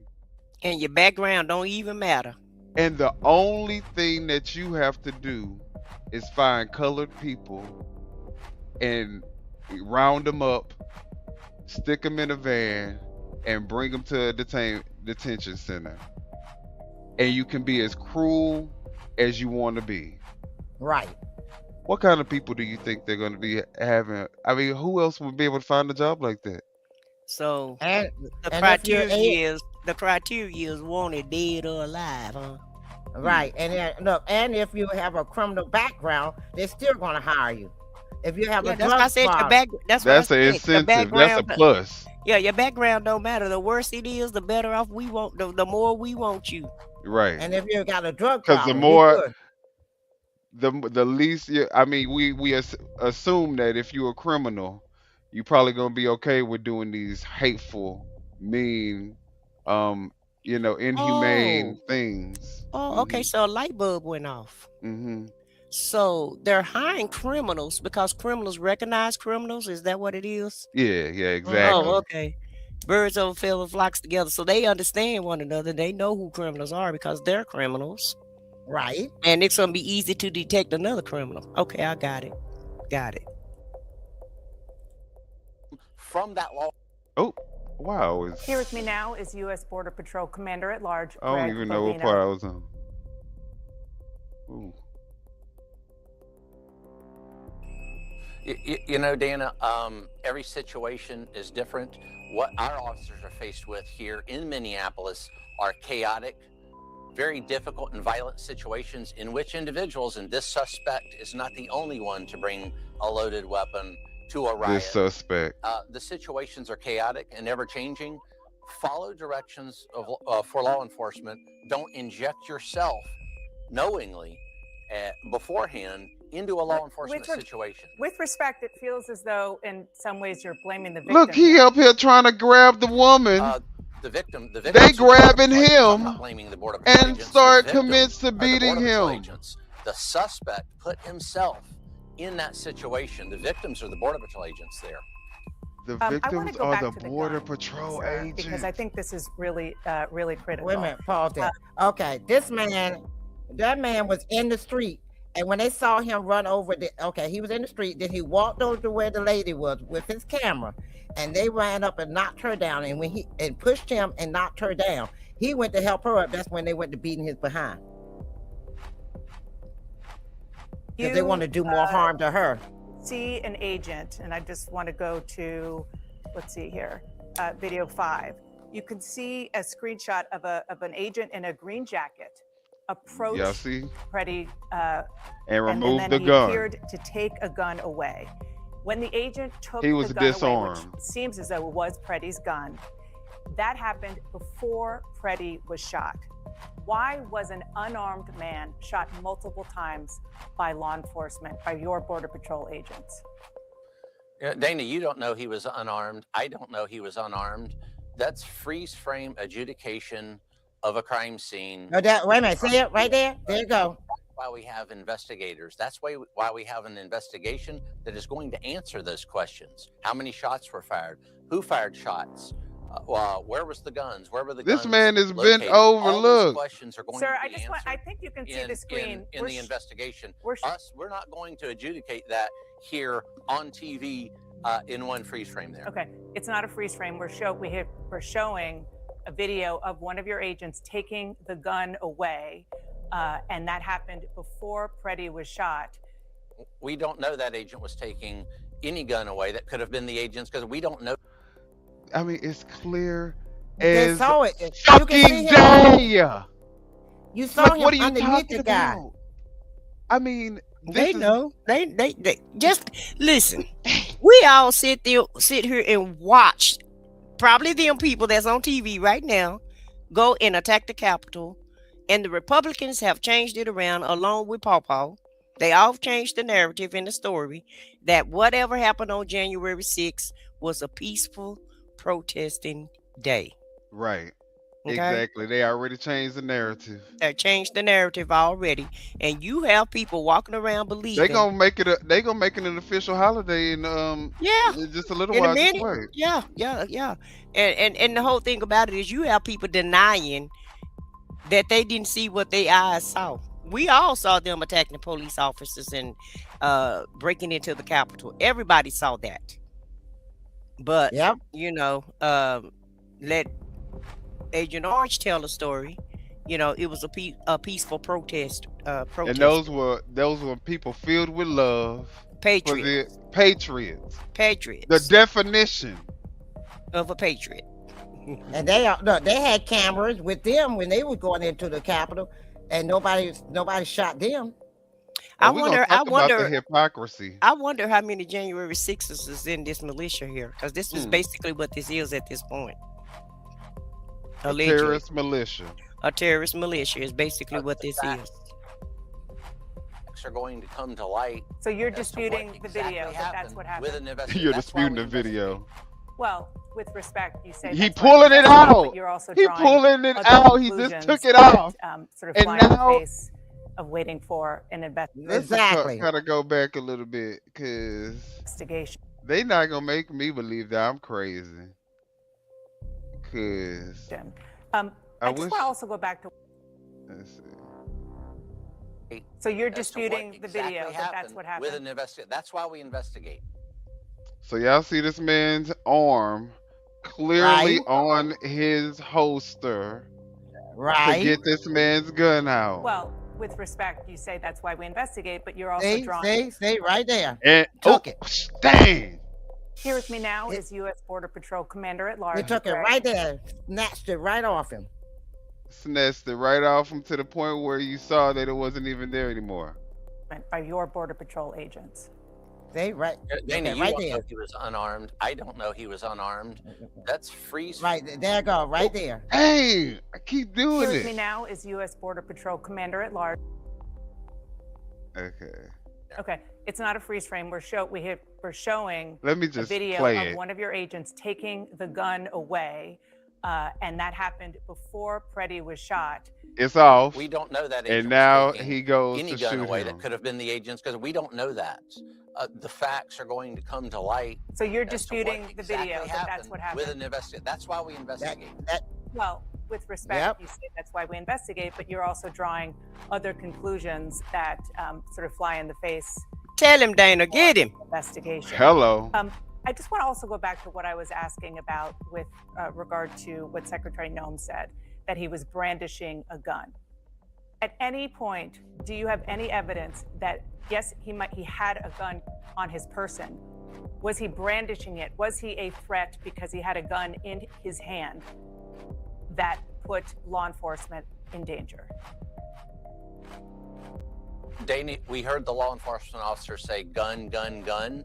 So at some point, they knew there was a gun.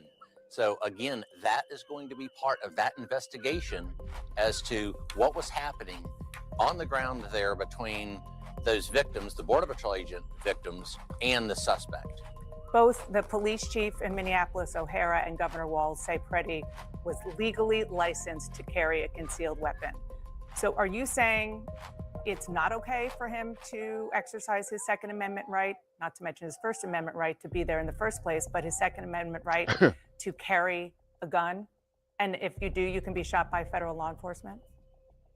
No, I didn't say that, Dana. I never said that. What I'm saying is we respect that Second Amendment right, but those rights don't count when you riot and assault, delay, obstruct, and impede law enforcement officers, and most especially when you mean to do that beforehand.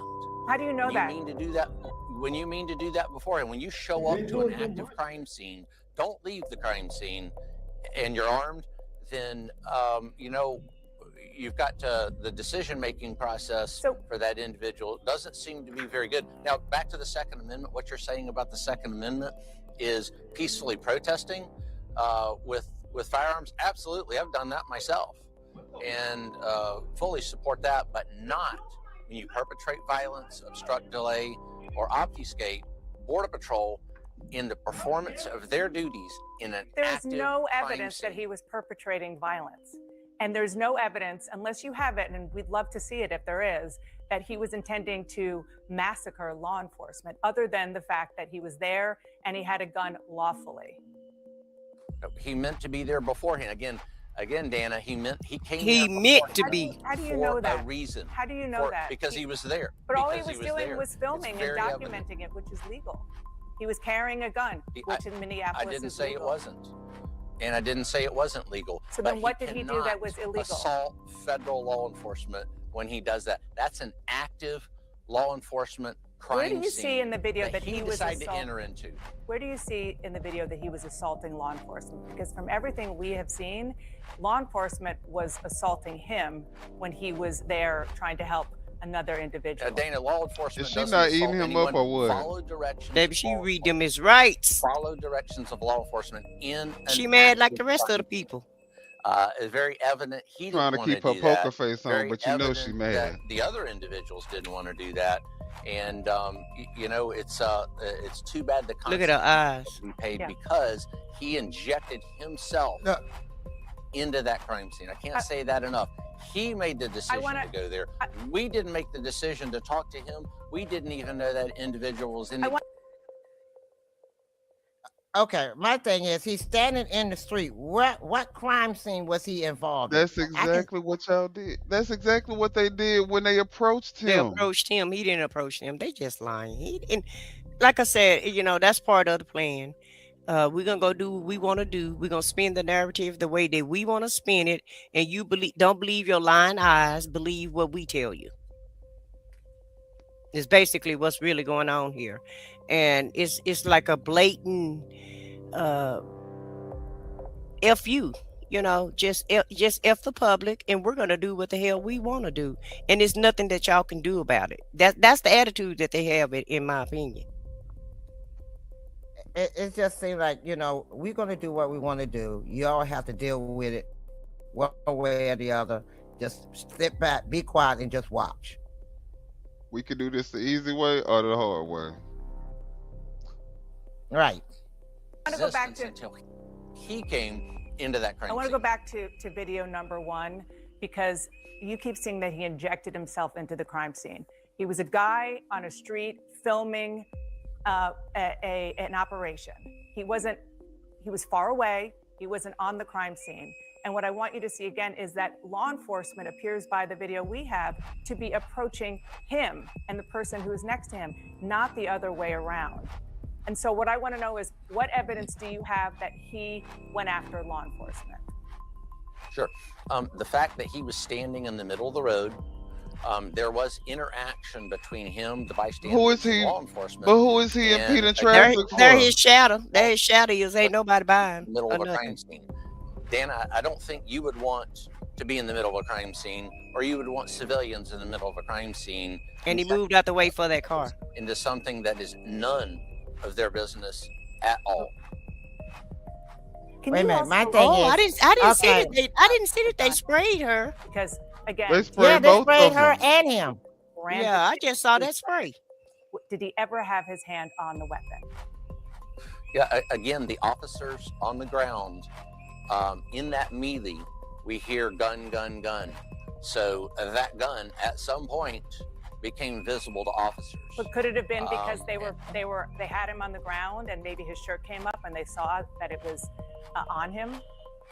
That Pure doesn't mean that he was. speculation, and that is why we have an investigation. Dana. Fine, Because y'all don't have a story for that part yet. Y'all got to figure out a story I for think that. investigation is great, but the Homeland Security Secretary said he was brandishing a weapon.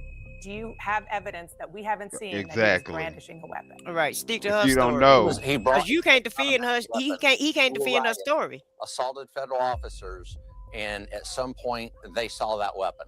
So I do believe the secretary is 100% spot on in what she said. Seeing Why a would weapon. you bring a weapon and assault a federal officer if you did not have intent Okay. to harm or delay or obstruct that federal officer with a weapon? You keep saying that he assaulted a federal officer, but again, we have not seen evidence that that happened. It looked like he was on the defense, and again, he had a gun legally. It's sort of And look, they feels like walk we're off in the like upside down where we have law Yeah. enforcement Like they don't believe for, it that they just very shot him. clear Second Amendment saying the problem was that he had a gun legally. No, the problem is, as I said several times now, is he injected himself. He put himself where he did not need to be. He put himself in and put law enforcement officers in jeopardy through his actions. Dana working him. His She pissing him off. not law enforcement officers' action. We had to react to an individual that came there for a specific reason. And again, what that reason is, we're going to find more out about There you go, that right there. in the coming He's days. filming it. Interested to see what his And reason. when did he attack? While Border Patrol agents were arresting a violent, criminal, illegal alien doing their lawful, ethical, and moral duties in Minneapolis. That's the question. But where's the alien Well, at? but the Shit. question is also, why is an American citizen now dead for the second time who was that's what the question there is. to document in this case and clearly to be there as a bystander, which is It's his not First clear. Amendment He right. wasn't there to clearly document anything. Don't socially engineer the topic, Dana. He was not there Socially to document. engineer. That's fair. And Appeared to he me. obfuscated and delayed officers there I on wanna the ask- scene. I wanna That's ask- pretty evident to me. I want to ask you about your agents. You said that this was a highly trained agent who had been serving on Border Patrol for 8 years. What was he trained for? Because these are your Border Patrol agents, and they're now in the interior of the country, in American cities. Was he trained in urban policing? Yes, all of our Border Patrol agents are trained in all for all types of environments, including urban policing. This particular Border Patrol agent had 8 years with some specific skill sets there with both firearms and less lethal munitions. Also, let's take a look at the training and the environments that Border Patrol agents operate in. We operate in places like San Diego, California, Tucson, Arizona, New Orleans. All those have Border Patrol sectors. Detroit, Michigan. We've got Border Patrol sectors in Buffalo. So this myth, and I saw this just last night on CNN, this myth that Border Patrol agents don't work in urban areas is just that. It's a myth. We're well adept at urban areas, conducting that Title VIII immigration enforcement wherever we go. It doesn't matter if it's a desert or an urban environment. We're very well adept at doing that. So wait a Is minute, the hold on. agent You're Pause understanding this, that more- pause this. So you telling me just because you're in an urban area, you have the right as a Border Patrol to go up and attack a civilian filming, not branding a weapon which you couldn't find, you couldn't prove, not attacking the officer that you couldn't prove, number two, but they could just run up on them and knock people down and beat on people because you're Border Patrol. Okay, you can continue on. I just want to get clarification on that. All right. I think we pretty much can see that The this. one agent fired a weapon at Alex Pretti. Again, that's going to be part of the investigation. I'm not going to speculate on how many shots or who shot or that type of thing because I don't know. Are the agents who were involved still on the job? Yes, they're these Border Patrol agents are going to more than likely be on administrative duty, but they What does will that remain mean? Border Patrol agents. What is They will more than likely, but they haven't been yet. They still on the streets. What the? Hey, Yep. look at the chat. Look at the chat. Look at the chat. What does the chat say? The private chat.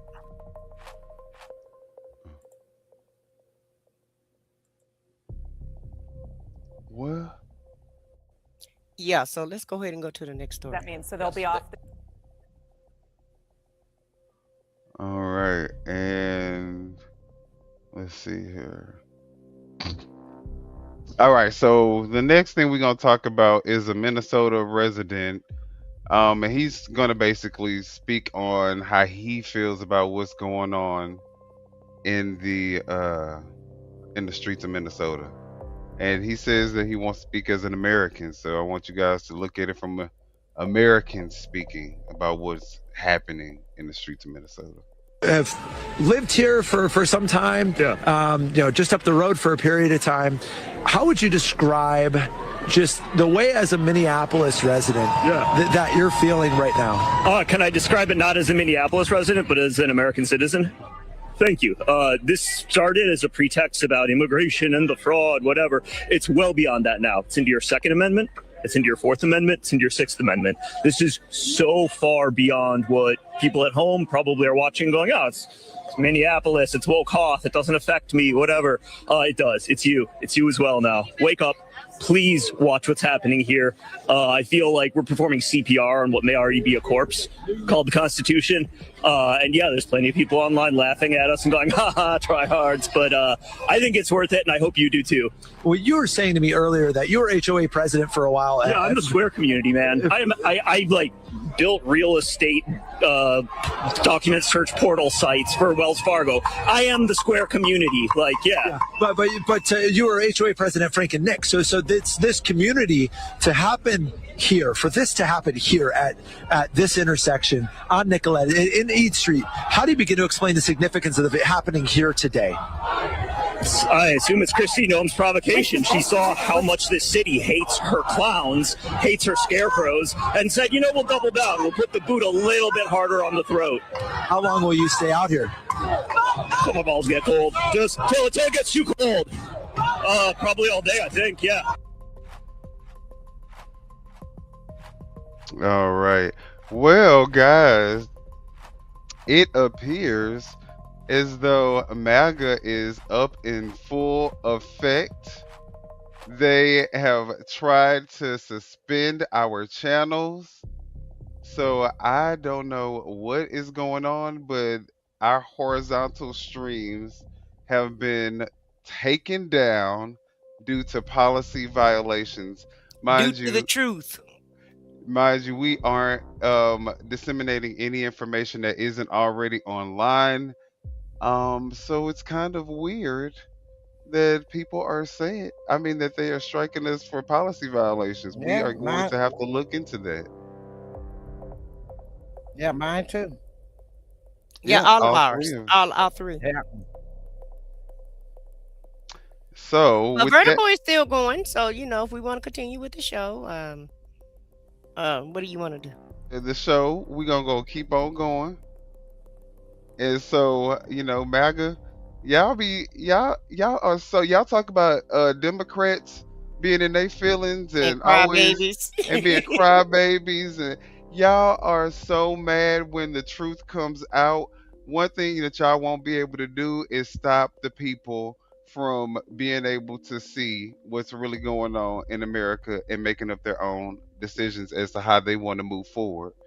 Well, I told y'all that there was a lot, the news media, different, I think it was like 7 news media that from different locations, they cut their feed, their live feed too.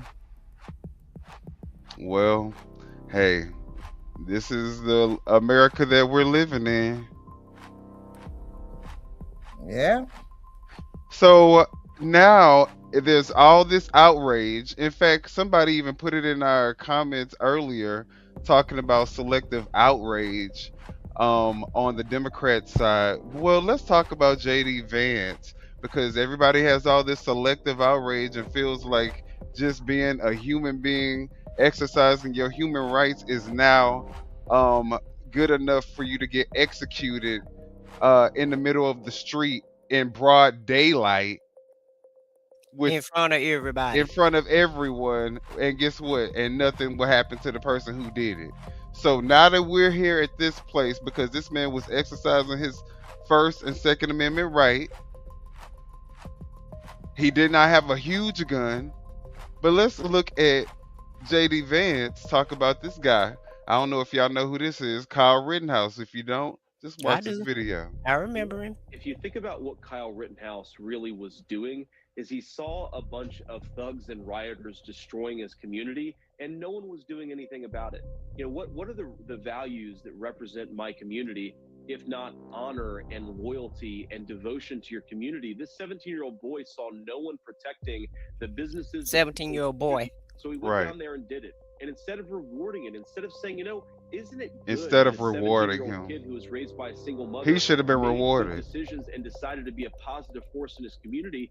They And that's slandered how and he lied was about out him. there. They treated basic manly virtue as white supremacy. And I think you're exactly right. It's not just about Kyle Rittenhouse. It's about what kind of young men do we want to raise in our communities? What kind of virtues do we want our leaders to promote? Certainly not Look how that man looking. burning Kenosha, Wisconsin Right. down. We want to promote the types of virtues that Like exist in this. Kyle Rittenhouse. So that's him basically saying that for MAGA, if you're MAGA and you do it, it's okay. Yeah, you can do what you want to. Yeah, but if you're on the left, if you're a Democrat and you decide to exercise your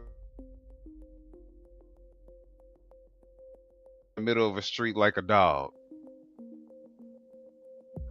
So that brings us to the autopsy of Renee Good, the other person who was shot in her head by ICE agent. And we're going to talk about what the autopsy is revealing. And this is going to come from the Young Turks. So you guys, of course, if y'all haven't done so, y'all subscribe to their channel as well.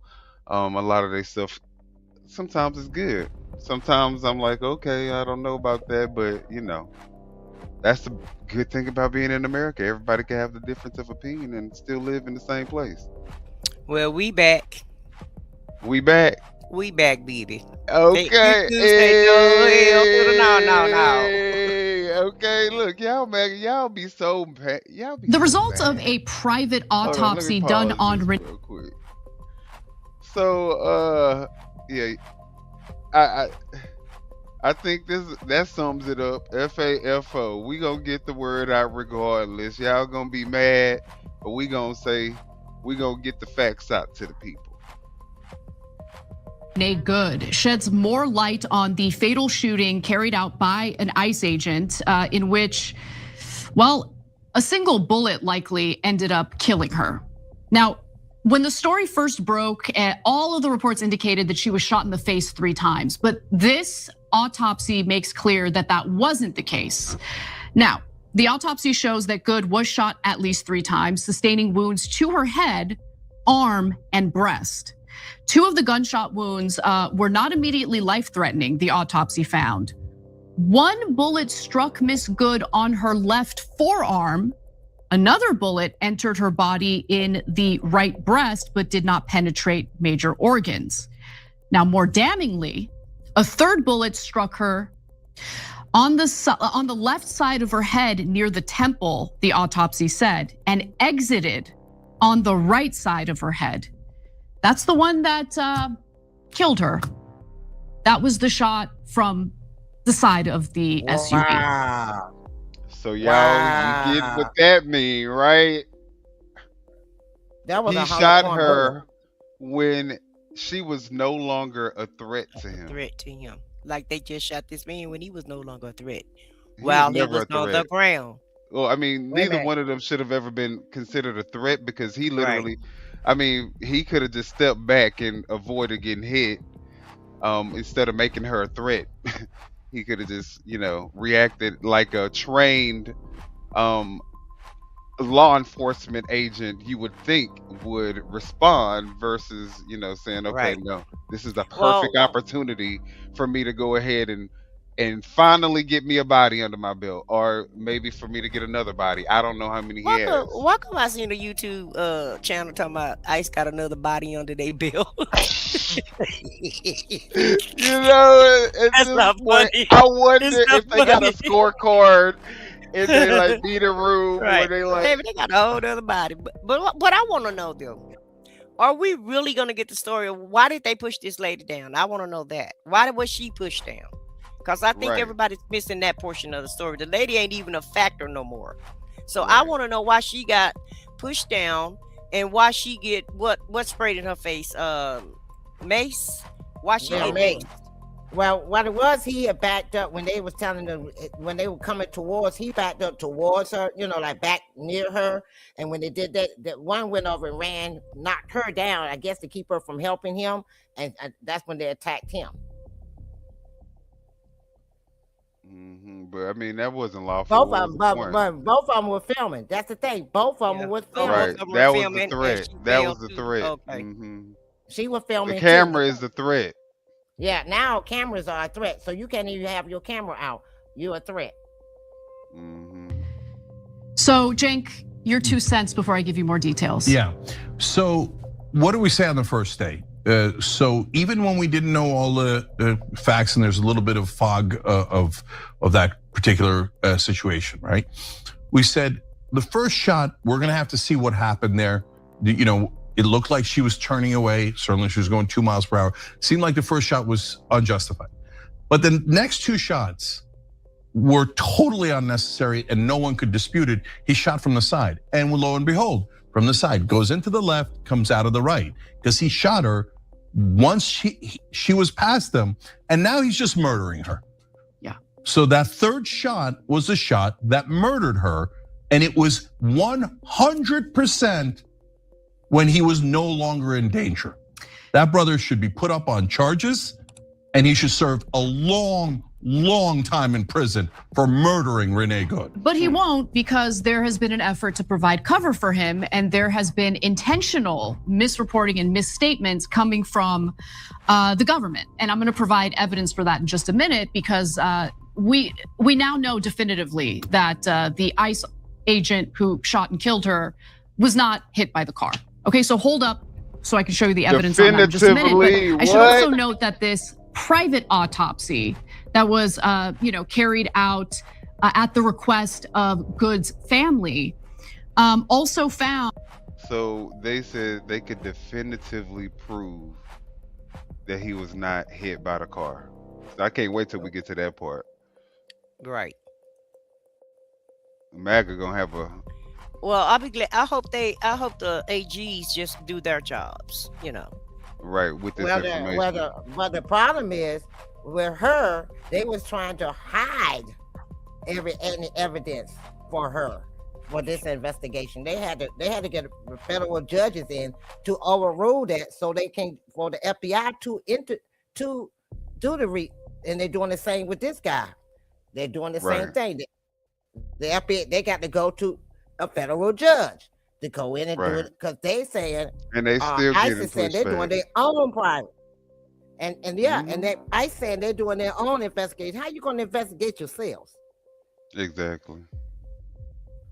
That she suffered a graze wound consistent with a firearm injury, but with no penetration. So there was a 4th shot, but it grazed her. It didn't actually, kind of like how the bullet grazed Trump's ear, similar to that. Okay. Now I should also note this, because this is really, really important. So this is a partial release of a private autopsy. So the lawyers firm representing Good's family declined to release the full autopsy, and results of an official autopsy that was conducted by the Hennepin County Medical Examiner's Office has yet to be released. So there could be some additional information that we learn in the coming days or weeks, but I wanted to make sure you all knew that this was the release of part of the private autopsy. Okay. Now, we also learned last week that Renee Good still had a pulse for several minutes following the shooting. So records from emergency responders show that Good was not breathing, but had an irregular pulse when local medics arrived at the scene, and had no pulse by the time they removed her from the car. Now, Minnesota State Senator Matt Klein, who also happens to be a doctor, held a press conference last week where he said that she had a pulse for 8 minutes after getting shot.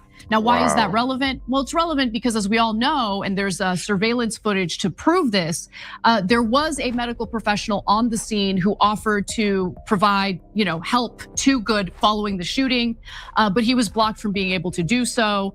Many argue that ICE can't just allow random private citizens to, provide medical assistance right then and there on the scene. It could be a liability, but that might come up because it does seem clear to me that Good's family appears to be investigating this for a potential civil lawsuit. Yeah. Well, why the police allow people to help them? So look, the point. You say what? The police allow people to help them render aid. I see it all the time on these. I seen the police chase just the other day.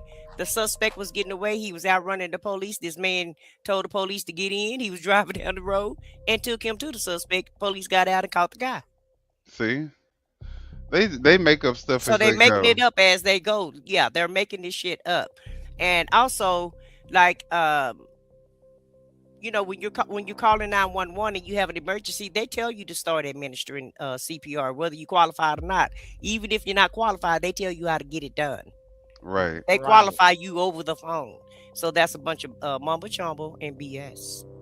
And see, the thing is, if you notice it, okay, with her, they did what they did, walked away, got in their vehicles and left.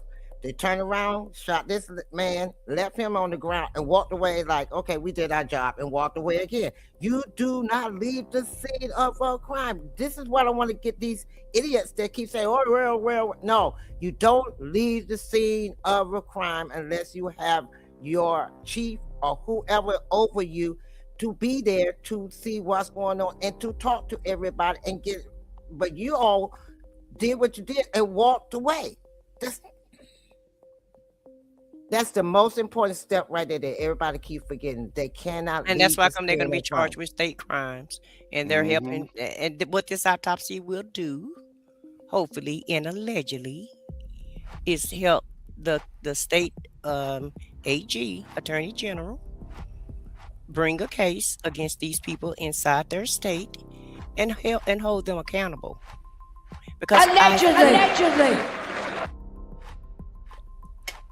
allegedly, because I fully believe Tish James would do the same thing if they were trying that mess in New York. They hurry up and got out of New York. Okay. Okay, so they wasn't playing. But see, we're gonna talk about this government in Minneapolis in a second too, because you know I don't know. I'm starting to have mixed feelings. Advice is to go in and agitate locally until something terrible happens, and then why the military in the streets. In fact, he's trying to put the military in the streets now 2-3 different times. No, he's a fascist. Okay, the ICE agents are the brown shirts. So at this point, he's a fascist. What's being carried out is indicative of a fascist regime. All right, we got into that debate. I said he's authoritarian, but I wouldn't call him a fascist because he's not a guy who's driven by ideology. He's not driven by the ideology of fascism. No, this is fascism.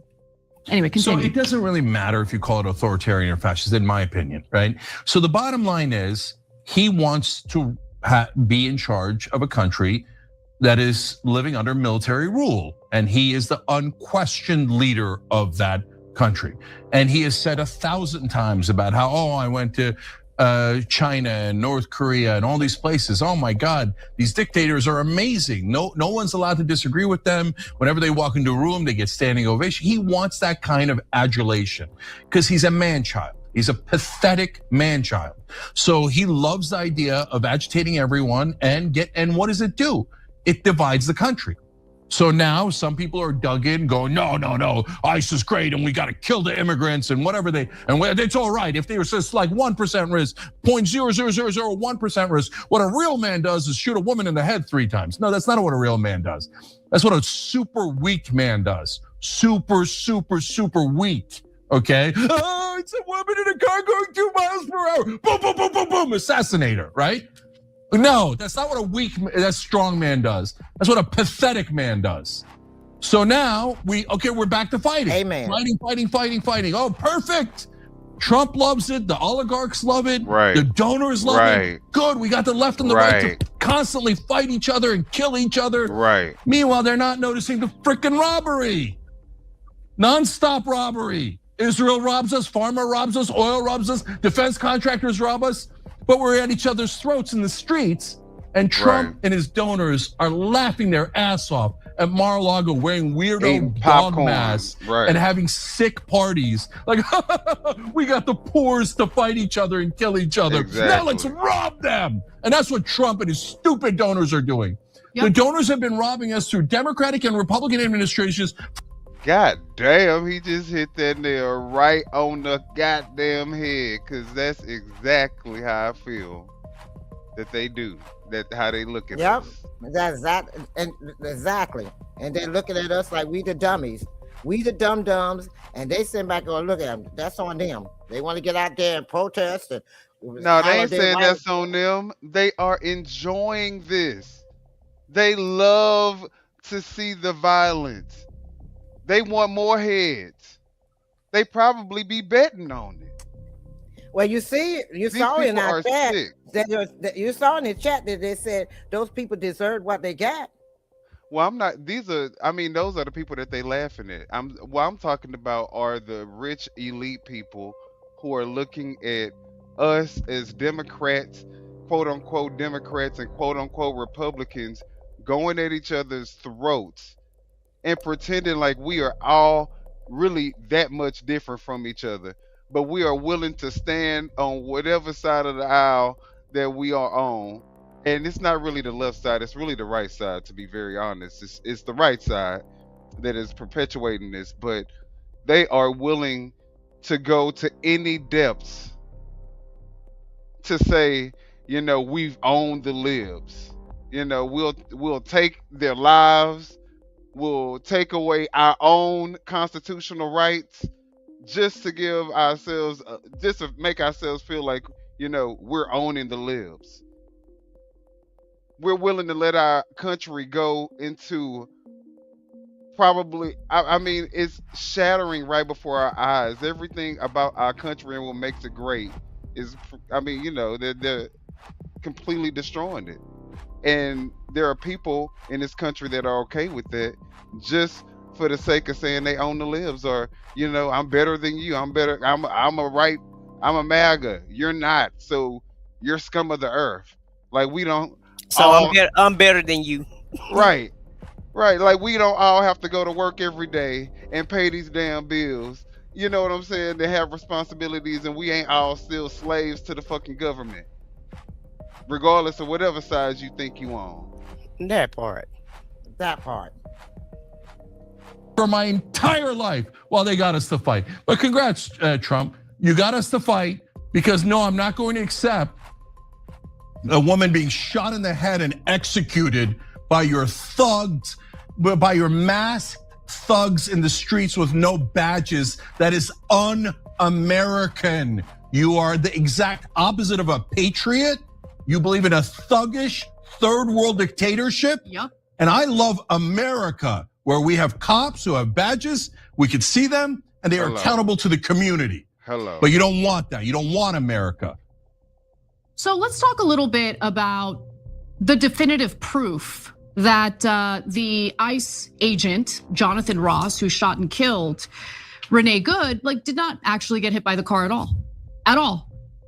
So let's show you the evidence. The New York Times pored over all the videos that are available, looked at everything, and put together an analysis. The analysis is available on YouTube if you want to check it out, but I'm going to show you the two parts that are most relevant. Starting with the first part, let's take a look. Here, the agent's cell phone footage shows he's moving directly in front of the SUV, as it's reversing and rotating towards him, initiating a 3-point turn, apparently to leave. Law enforcement officers are trained to avoid doing this because it puts them in danger and often leads to the use of force against drivers. The cell phone is focused squarely on Miss Good. She looks down, shifts into drive, and begins turning to the right, away from the agent. Cut to this high angle and zoom in. We can make out the agent's body and his arm filming. We can also see at the same time, he's beginning to lift his other arm. On these cameras, we can see what's happening around Agent Ross. The other agent is yelling orders and reaching into Miss Good's SUV. Her front tire spins as she continues turning right. Agent Ross is at least a few feet away from Miss Good's SUV. He does not appear to move out of the way. Okay, so you see how far he is from her vehicle. As, by the way, she's pulling back and turning to obviously flee. It's clear. Now, the next video is gonna show you whether or not Ross got hit with her SUV. Let's watch. This is also the moment many have said looks like Agent Ross getting run over. And it does when watched at full speed. But looking more closely, we can see in multiple angles that there's a visible gap between the vehicle and his legs, indicating his feet are positioned outside the SUV's path. The agent's left hand is still against the vehicle and gripping his phone. We see as he fires, it's recording the clouds and the trees overhead. It's not because the agent is knocked to the ground.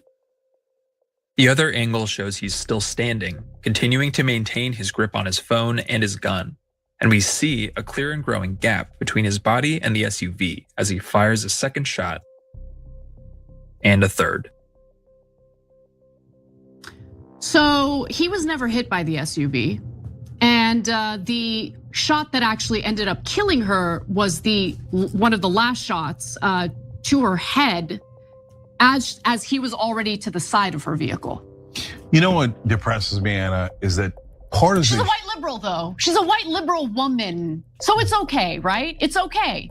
She's a white liberal woman, so it's okay. That's one of the arguments that I've seen all over the internet. And a lesbian. You people are disgusting. Yeah. Okay, un-American, disgusting. Go ahead.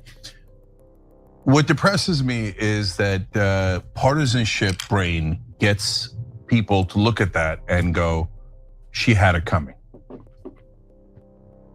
How could you possibly conclude that from that? So guys, two things I focus on in this new video. One, until today, I had not seen how far in front of the car he was, the coward of the country, Jonathan Ross, okay? He's so far from the car. It's the easiest thing in the world to take one step to the side. Now, eventually he does take a step to the side, right? And proceeds to continue shooting her. But he's still holding the phone. The claim is, oh, I'm in so much mortal danger. But I'm still holding my phone, I got my gun out, I'm doing all this. And by the way, now she's made the full turn. And as we told you on day one, 2 shots from the side, totally gratuitous, no reason for it in the third shot, murders her.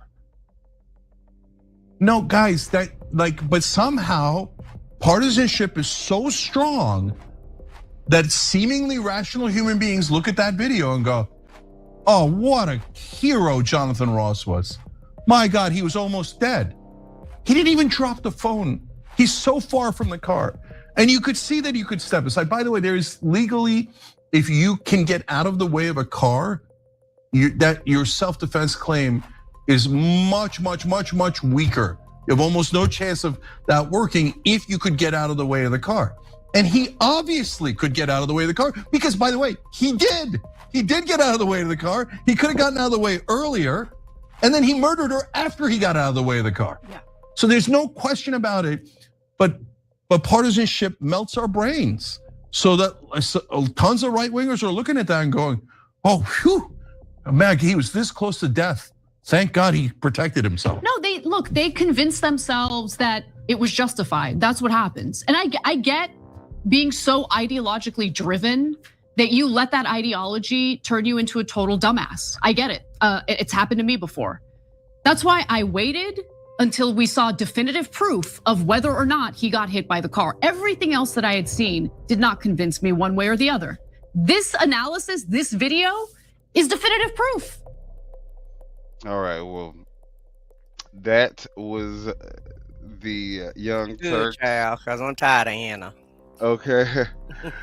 But yeah, so I guess the autopsy, I mean, we kind of suspected what they said about the officer getting hit, and whether or not that was a reasonable force for the situation, because he obviously could have just backed up and got out the way. But to, like they said, the partisan MAGA person, she was about to kill him. So but yeah, with the autopsy, I think that definitely sheds some light, where it makes it a lot harder to defend his actions. But we'll see. Now, I thought this was, it was sad to see this old man feel like, you know what, at his old age, he can't just enjoy his life anymore. He has to get his ass up in the freezing cold weather to try to do something, whatever he feel like he can do to fight for our democracy and our constitutional rights. That's sad. That is so sad. Yeah. So we're gonna watch the clip. Some people may, I know the MAGA people may like this clip because, but Fuck you! Stop! Look out! Damn! Chill. Okay. I'm fine. I didn't even breathe anything. I'm just angry. I'm 7 years old. Fucking angry. Terrorizing us! What more can we take? Fuck you! yeah. So the people are. I mean, I'm pretty sure these people wish they could do other stuff with their lives and their time.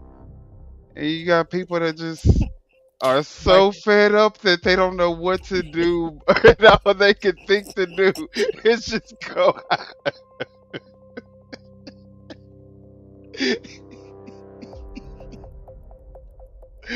I'm sorry, it's not funny, but okay. But it's sad. But I'm trying to compose myself because she is so dang mad. She said, "What can we do?" They don't know what to do. What do you want from us? That lady said so tired and exasperated, and it's not funny. But just the way that she said it, you kind of.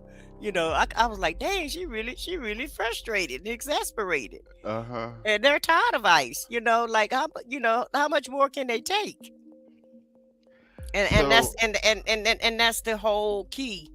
I'm afraid of this melting boiling pot that we have. This boiling pot that's brewing around every day. It's just it's boiling. It's getting hotter and hotter every day. The whole house is on fire, i.e. America. The whole house on fire. And nobody seemed to have any solutions on how to put the fire out. It's only gasoline being thrown on it now, I feel like. Yes. So. Yes. Thank you, Shelly C. Thank you for joining us tonight. We appreciate Thank you, Shelly C. Thank you for modding for me. And she have a channel? Nah. Okay. Did you read the chat? The back chat?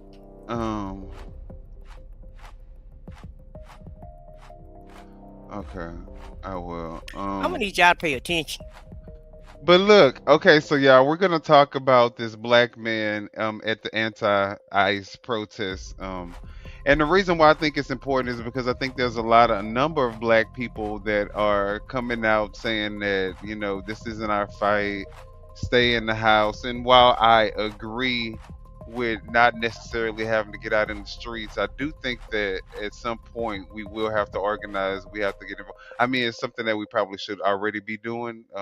But with the rhetoric that I've been hearing, there's a lot of black conservatives still who are still on the general who just, don't want to get involved, and they feel like this isn't our fight. Well, I feel like we're doing our part by shedding the light with the American public. That's what our part is, right? I think that letting everybody see what's happening and giving information out. Yeah, I think that's definitely a huge factor that will play a part. But because I'm even learning from these clips. I've seen this clip. You see that I sat here and watched this clip over and over again. Then they finally click. Oh, they got sprayed with pepper spray also. With maize or what? Not pepper spray, but maize or whatever they're using. I don't know.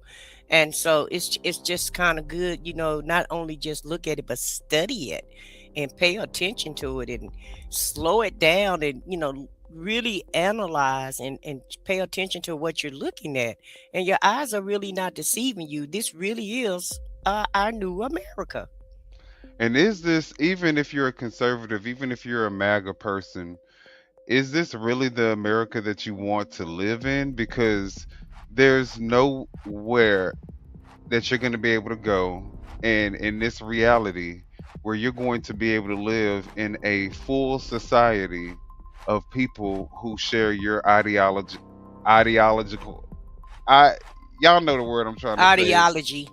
Right, your beliefs, and it's just not going to happen. And you have to learn how to coexist with people who may not agree with you, and that's okay. But I mean, is this the result? Is this what we want to do with America?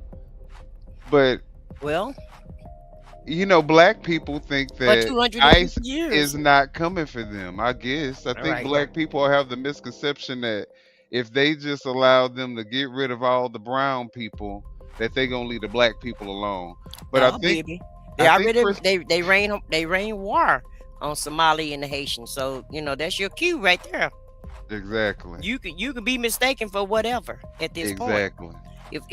If they're gonna spin the narrative on these videos on what's really going on, and you're sitting here watching with your own eyes, and they're sitting here telling you the lies and the denial, what make you think we're not next? Hmm. I'm just saying. This is just the beginning. This only the beginning, and unfortunately, some more people gonna have to lose their lives over this BS. And really, everyone should be contacting their senators and letting them know not to vote on this budget bill For that's ICE, due right? next week. Yeah, because it's gonna fund ICE. So just like you wanted to defund the police, defund ICE. Mm-hmm. In my humble opinion. Let's look at what this black man had to say. The black, the brown, the Hispanic, the Hmong, the Somali community, we will not take this. The white community, we are not taking this. This is all of our problem. We are in this fight together. See, what people don't know, this is just like how it was in Ferguson, man, for Mike Brown. This is why the people are saying hands up, don't shoot, man. We're tired of this, man. We are tired of this. This is the third shooting in Minneapolis. Oh shit! What the fuck? They killed him? Did they fucking kill that guy? And when I keep on trying to tell people, this is all of our problem. There was over 50,000 people that came and protested with us, stood in solidarity with the community, and this is what community looks like. Minneapolis Police, Hennepin County Sheriff's Office, they're not doing crowd control. They're not even trying to help out the community. ICE agents are literally taking over our police department here in Minnesota. This is what we do not want.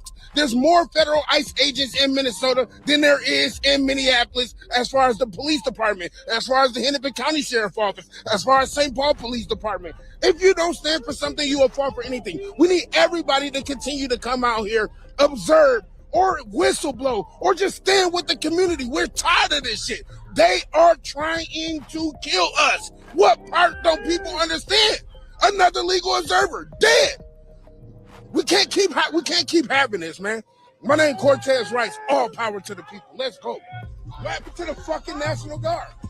Nowhere to be found. Fucking Governor Tim Walz and Jacob Fry is making press conferences right now while the people in the community are being terrorized by federal ICE agents. They're not standing out here with us. They can't literally say, oh, well, we know what's going on, the peaceful protesters. Motherfucker, you make your press conferences and you go back in your fucking house while we out here freezing in the fucking cold, standing for the community. This is bullshit.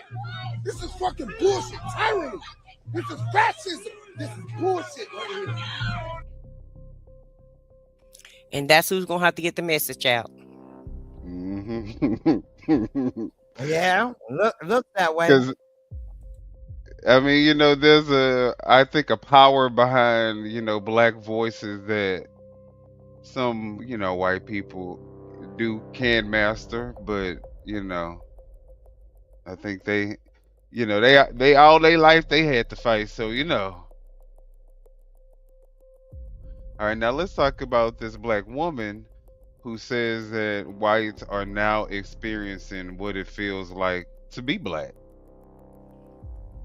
What we're seeing out of Minneapolis is horrific, but I can't imagine what white people are feeling now, because this is old for black people. This is what I want the world to understand. This is what we've been living through forever, where they shoot one of us. The news reports what the oppressor wants us to see, the people in charge wants us to see.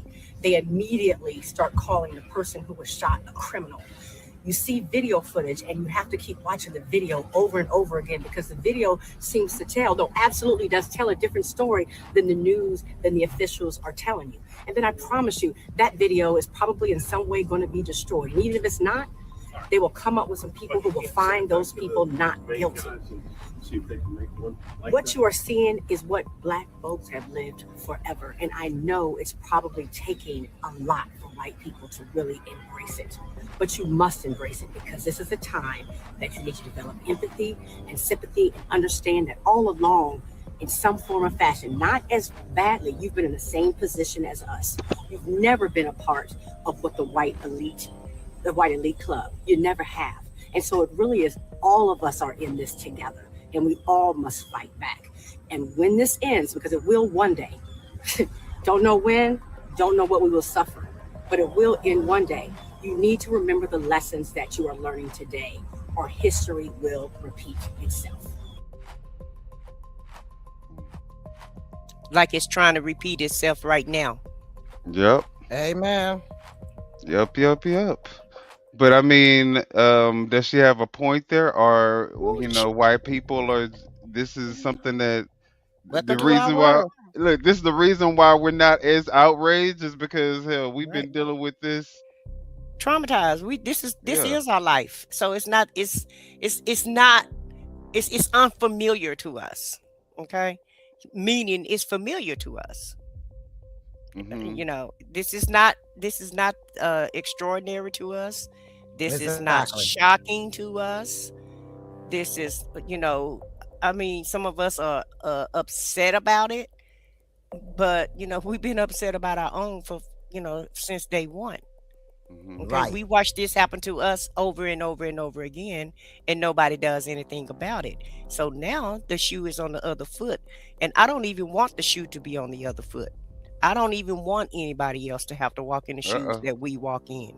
Okay, Exactly. so like sis said, hey, let's all come together and let's all walk in the same pair of damn shoes, because it's us against them. It's the elite against the average, everyday, normal American public. It's basically what's going on. And even after if they achieve their goal and make this Nazi Germany again, all the people that work for them, I guarantee you they'll extract them. That's the reason why why you think they turned on them, you know, during the Nazi time. Yes. All these people doing it only worked for a little while. Right. And all these people doing all this work for them, and they're going to turn on you too. Yep. Even the people, watch and see how fast Paw get rid of Pam Bundy and Kristi Noem.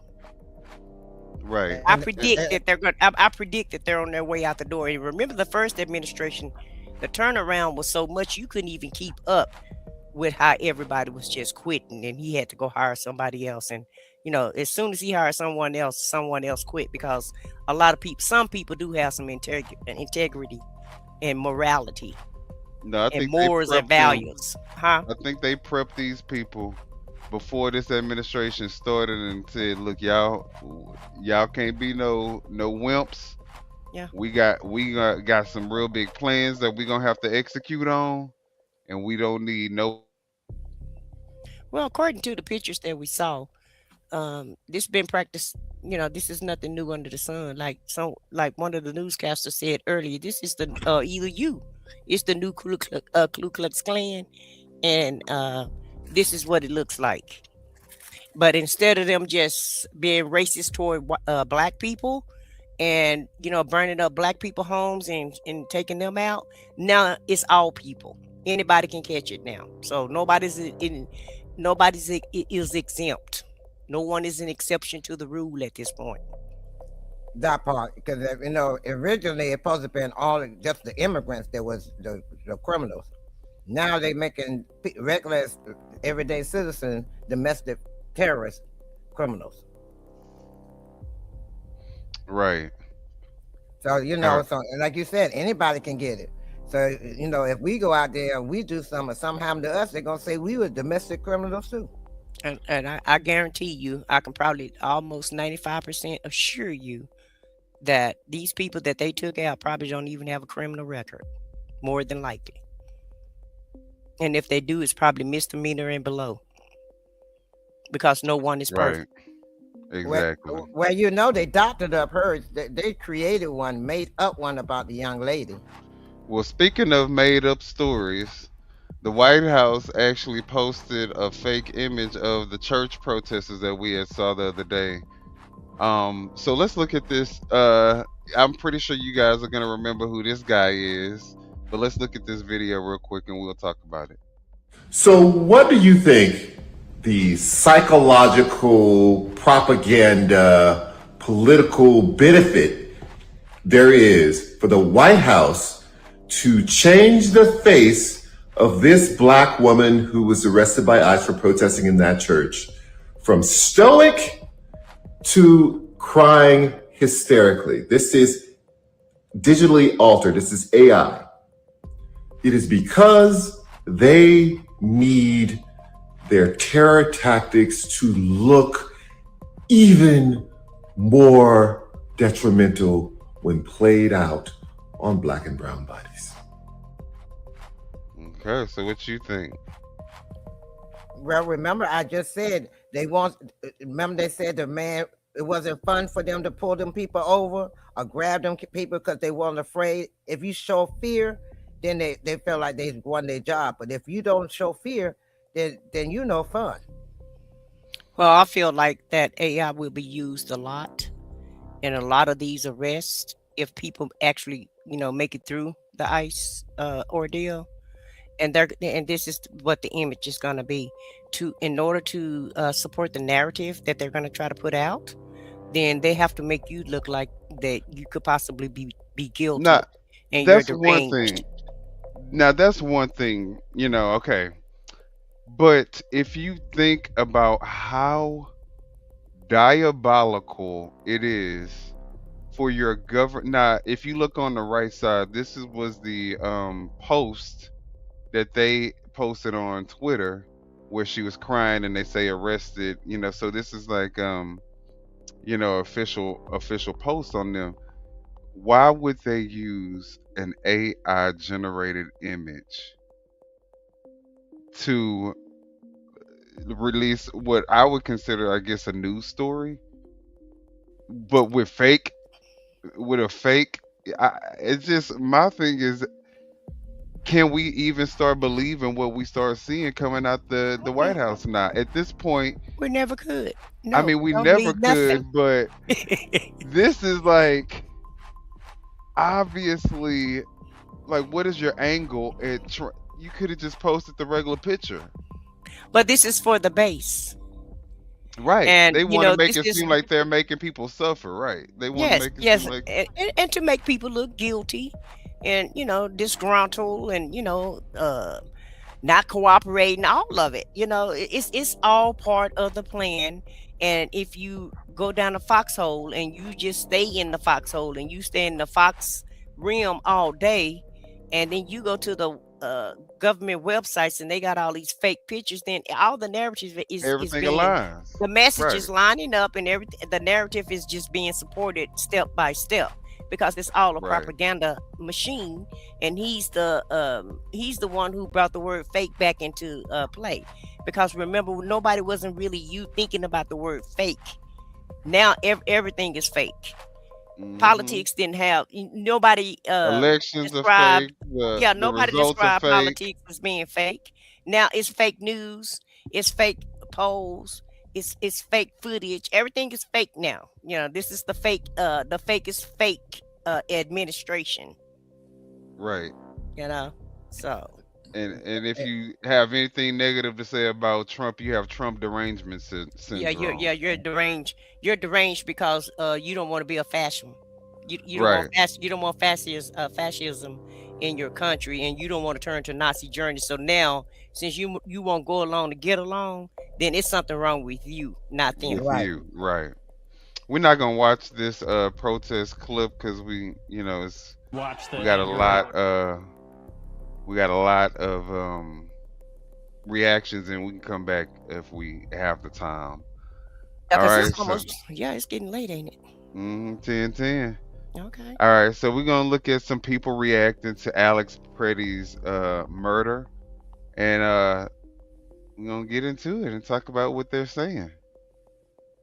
I'm not going to post the video that I just watched of the up close other angle of the man that was just killed in Minnesota by ICE agents. But essentially, let me give you the spark notes. He's there filming legally with a woman, another female protester, in front of a daycare center. ICE agent walks up, shoves the woman to the ground for no reason. The man, like, hey, what are you doing? Why are you assaulting a U.S. citizen woman exercising her right to protest? They then pepper spray him. 7 ICE agents tackle him, pepper spray him in the face while he's on the ground, are hitting him in the back of the head while he's on the ground. 1 ICE agent is whipping him in the face with his pistol while he's on the ground. Another agent removes the guy's gun from his waistband that he's legally carrying, by the way. And then they execute him. They shoot him 10 times in the back while he's laying on the ground and kill him. We have a state-backed paramilitary organization running around carrying out the orders of ethnic cleansing. And anybody in their way, exercising their constitutional right of protest, is subject to being shot down like a fucking dog in the middle of the street. Executed in the middle of the street. And I gotta look at fucking mouth breathers on the internet to perform mental gymnastics to try to fucking justify it because they can't admit that they didn't get what they voted for.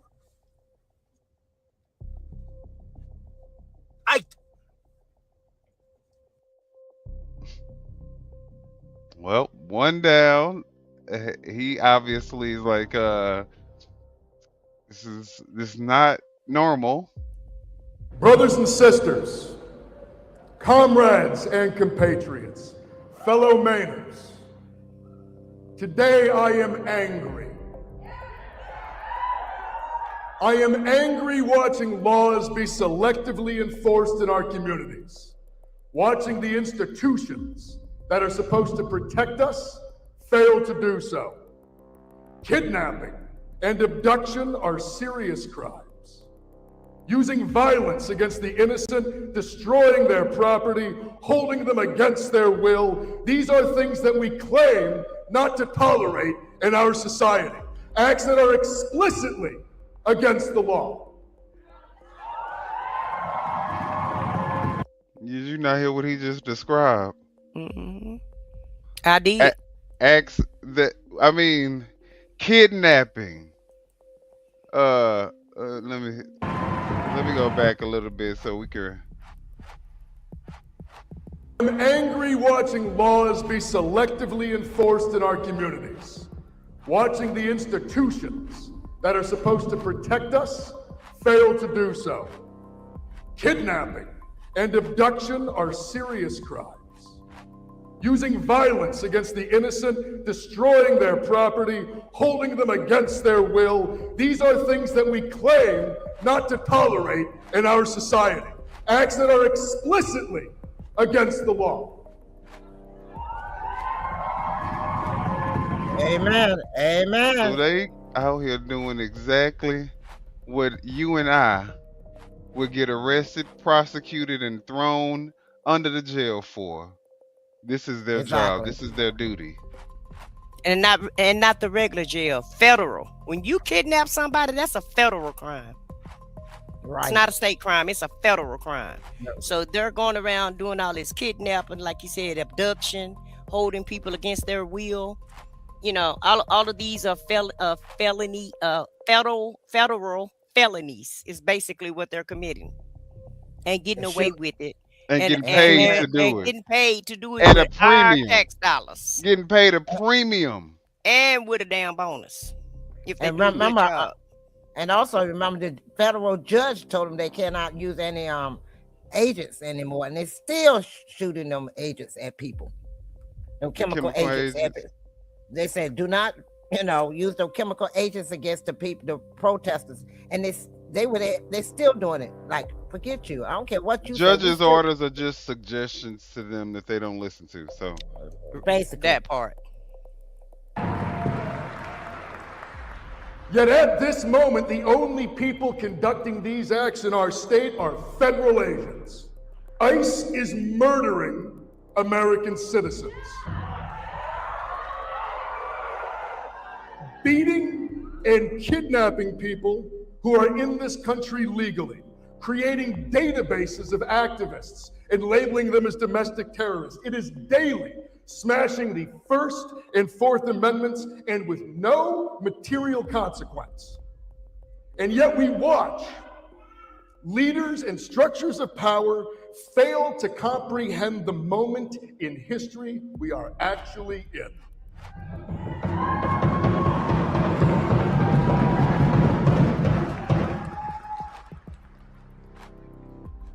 But you know who isn't failing to comprehend it? Us.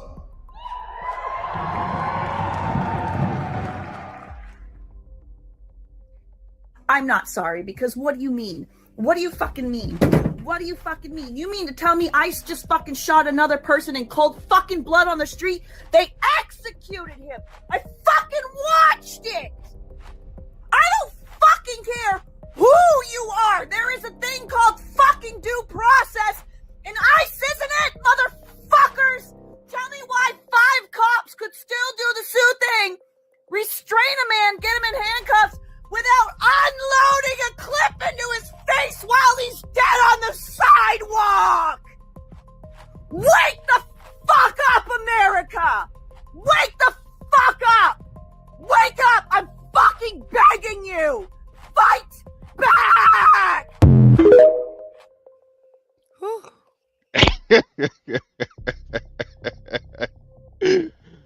Oh Well, yeah. she had me standing. Look, she had me standing in the corner. Me too. Like, I'm clutching my pearls. Hell, I'm scared too. Like, what should I do? It's like you know how your mom say you don't understand when I talk to you nicely. You know, you only understand when I gotta beat your ass and talk to you crazy. Yeah, there you go. That's exactly what I was getting from that. Jesus. Right. But she's right and he's right. right. Mm-hmm. Nobody is doing anything about nothing. And I want you to make sure, I want to make sure that you have this conversation about, because you said you had some thoughts about the governor. Oh of yeah, Minnesota. Yeah, so I want to make sure you don't forget that. Okay, we'll definitely talk about that. But I mean, I think it really stemmed from watching that black man. This is not normal. And people with... I would say it really kind of stemmed from watching that black man make a little bit of sense. Like, you know, these politicians will talk a good talk. And like I said, they call it empanada. Everybody makes promises. Nobody actually does anything. Exactly. And, you know, I think that it's one thing to get on camera and say, yeah, go out there and protest. But, you know, the more stuff starts to play out, it's like, is this also to push, you know, Trump's agenda forward? You know what I mean? I kind of is it a concerted effort? Seems right. Like on it. Exactly. So, you know, I know that they say the left wing and the right wing are part of the same bird. And, you know, this isn't about Democrats versus Republicans because they are working for the same people. You know? Yeah, because Hakeem Jeffries sent 8 people over to help the House push the bill over to fund ICE. So I'm inclined to believe what you're saying. They're not on our side, none of them. Right. It's like you're picking between you're trying to choose between the lesser of two evils. Exactly. But they all the same level of evil because they all working for the same plan. So it's like, you know, that's the reason why people are saying we just need a whole new system in place that's for the people. And you know, you hear about all these states' rights. That's all you hear on TV now. And during election time and when politicians are talking, it's all about the states. Let the states do this. Let the states make their decision. Well, now the states got something going on in them, and none of the statesmen are doing anything about the states' rights. Right. Okay. Because like one of the people said on the videos, where is the National Guard? Right. I said that last night also. And so I really don't know how that would play out, because Trump is in charge of the National Guard and ICE, because ultimately he's in charge of everything and everybody, right? No, wait a minute. Within certain limits. Well, within certain limits he is. And I'm not trying to be too technical, but basically with this regime, he's in charge of everybody. He's not supposed to be, but he is, okay? Because it looked like he's pulling all the strings from the Oval Office. So you go out there and you say what I tell you to say, you go do what I tell you to do. And if it's not him, then it's Stephen Miller that's helping him out. Okay, well, each state has control of their National Guard. And if that governor ain't got backbones enough to put his National Guards out there on his own, then you got the wrong governor. But the National Guard is still under the service also, though. I know they can take and put them out there. But what I'm saying is, even if he put them out there, it's Right. it's not saying that if Trump give an order to them that Yeah. they won't follow his. They won't follow his orders. That's basically what I'm saying. Because you remember, Pete Hegseth is in charge of all of them. And Trump is over Pete Hegseth. He's the one who appointed him.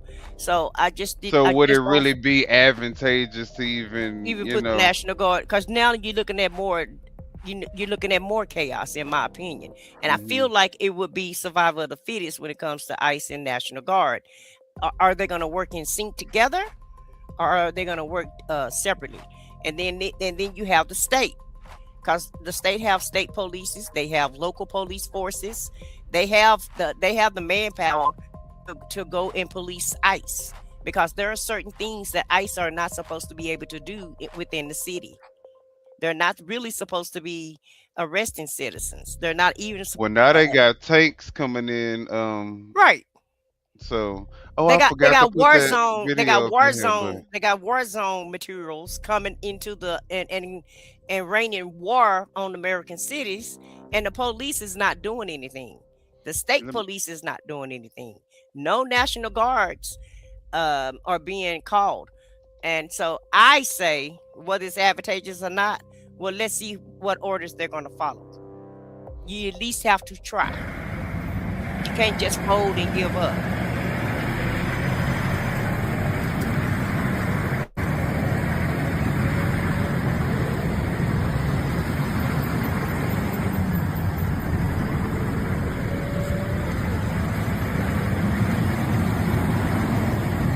This looks like straight up Russia. These are the tanks that Russia ride around in. Those Humvees. Those are not tanks, they're Humvees. Well, he bringing in armed. He bringing in armed forces. This is how Russia regime ride around in. They ride around like this on a daily basis. To scare the public. To scare the public, yeah. So I may have mispronounced what it was. But this is how Russia, these are the vehicles that they drive.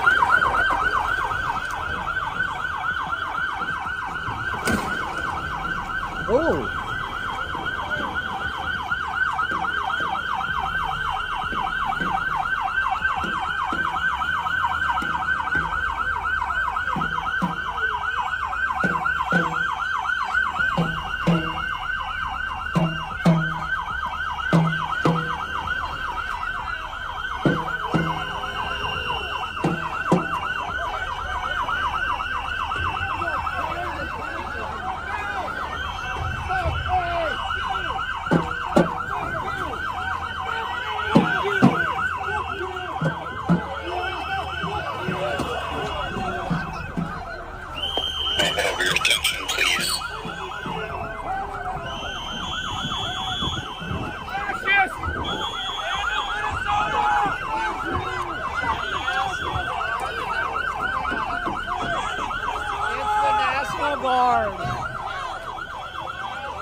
So,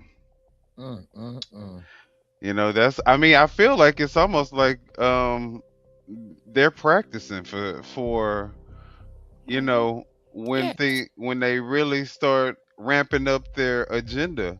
I feel like they are seeing Minnesota is a good test for them because they can see all the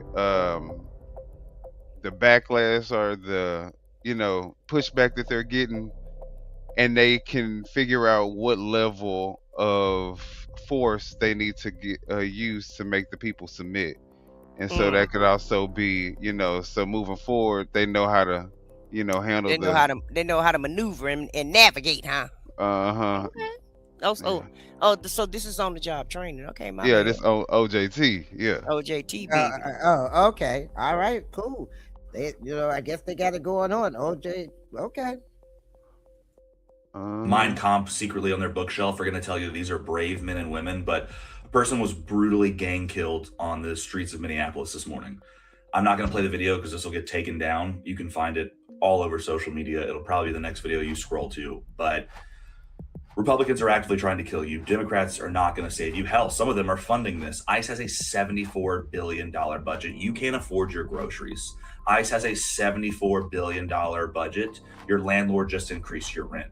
ICE has a $74 billion budget, and gas is the highest it's ever been. What are we doing? You should read this book. If you don't like to read, it's on Audible. I'm sure you can get it for free on Libby. Borrow it from a friend, pirate it. I don't care. You should read it. They are stealing this playbook to a T.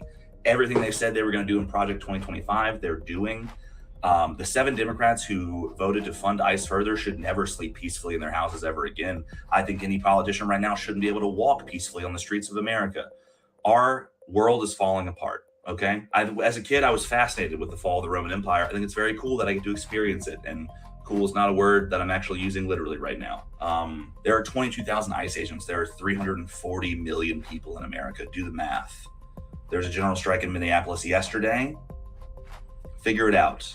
We have got to organize. If you know organizers in the comments who are doing cool things, please let us know. This isn't working for common Americans. And I'm speaking to everyone. I care if you support this regime, but they're going to come for you eventually too. The end game is to make these oligarchs, these tech billionaires, richer than God. They don't care about you. We have to wake up. Well, that's kind of what you were saying anyway. It's just about the elite. It ain't about the, even your race don't even have they don't have no bearing at all. Yeah. Don't scroll. I know what I look like, but don't be so quick to judge a book by its cover. Now, I did put this man up because he lives in the mountains. He lives in the woods, in the wilderness. And the fact that he, I'm finding a video of him making a reaction to what's going on. All walks of life are feeling this. And it's an uneasy feeling. And I think, for, like you said, Black people, it's something that we're familiar, but not so much. We're really not familiar with this. I think we give ourselves more credit, but I don't think that, we don't give ourselves enough credit for what we've done to build the country up. But I think that, just saying that we're used to fighting and we're strong and all that other stuff, so this isn't anything that really affects us, I think it's a lie, because I think everybody's affected by what's going on right now. Give me a chance. I'm a 36-year-old white man who lives in the middle of the woods in deep red Kentucky. And regardless of your skin color, where you come from, who you love, your religious beliefs, your sexual identity, I will fight for your right to exist, period. Last year, I traveled to Europe, and it was my first time out of the United States. And I went to Poland, to the Auschwitz and Birkenau concentration camps. And it was one of the heaviest and darkest and honestly most confusing experiences of my whole life. If you don't know, at the entrance of Auschwitz, there's a huge steel arch that says hard labor will set you free in German, which is obviously a promise that was never intended to be kept. And on the inside of that entrance, they had a German band that would set up and played calm, welcoming music as they brought prisoners in to make them feel more rooms of process. Got there. There's giant piles of suitcases, piles of glasses, and there is a mountain, a literal 2-ton mountain of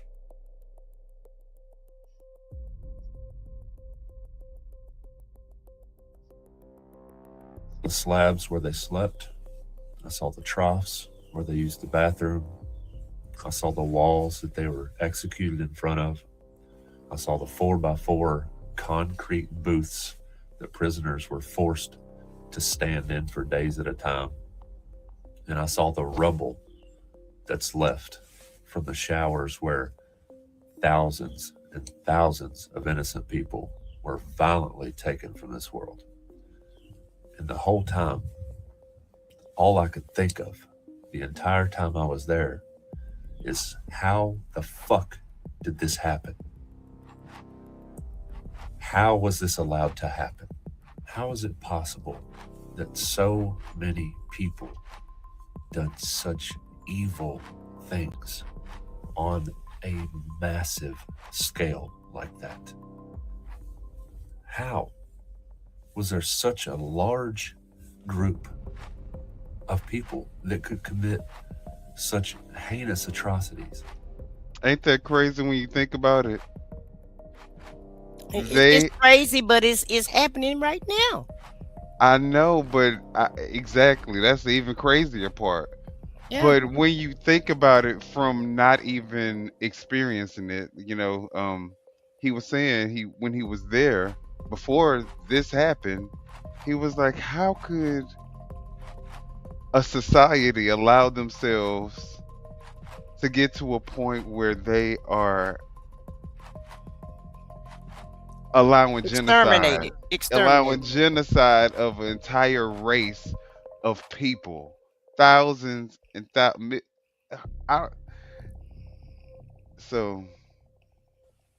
And now here we are. Well, our house is, like I said, our house is on fire and nobody is trying to put it out. Right. Nobody is trying to put the fire out. This is how it happens. Yeah. Back then it was a question like, well, just see, like everybody got slavery. their own agenda. Mhm. And that's the problem. Everybody have, and I don't feel like everybody is on board with this, but the people that's doing all this cruelty, they have an agenda. The Democrats have an agenda. Everybody got their own agenda, and they're not looking at the bigger picture. Well, The bigger picture is whatever your ambitions are, whatever power you're trying to grab, it's not going to be anything left for anybody to do anything other than to bow down if you don't do something about this. Exactly. That's their goal, is to have everybody to bow down. Because she keeps saying, if y'all just do what Donald Trump say, you wouldn't have this, basically saying that you wouldn't have this problem. If you listen to him and do what he tell you to do, then you will be fine. Dangerous place to be. And I mean, I guess we were founded off and built the country off of slave backs. So, I guess we aren't the. So we're going back to a full circle? It seems that way. It looks that way. mean, a majority of the people are okay with it. So it seems like there's a large number of people who will be okay with us It's going not the back. majority of the people. It's only 37% of the people. And just like he said, it's 300, what he say is 320 million people here in America and only 22,000 of them. Mm-hmm. So that's not the majority of the people. It's a like I said, like 30, I would say anywhere from 30 to 35% of the people are on board with this, but they got, they're loud and proud.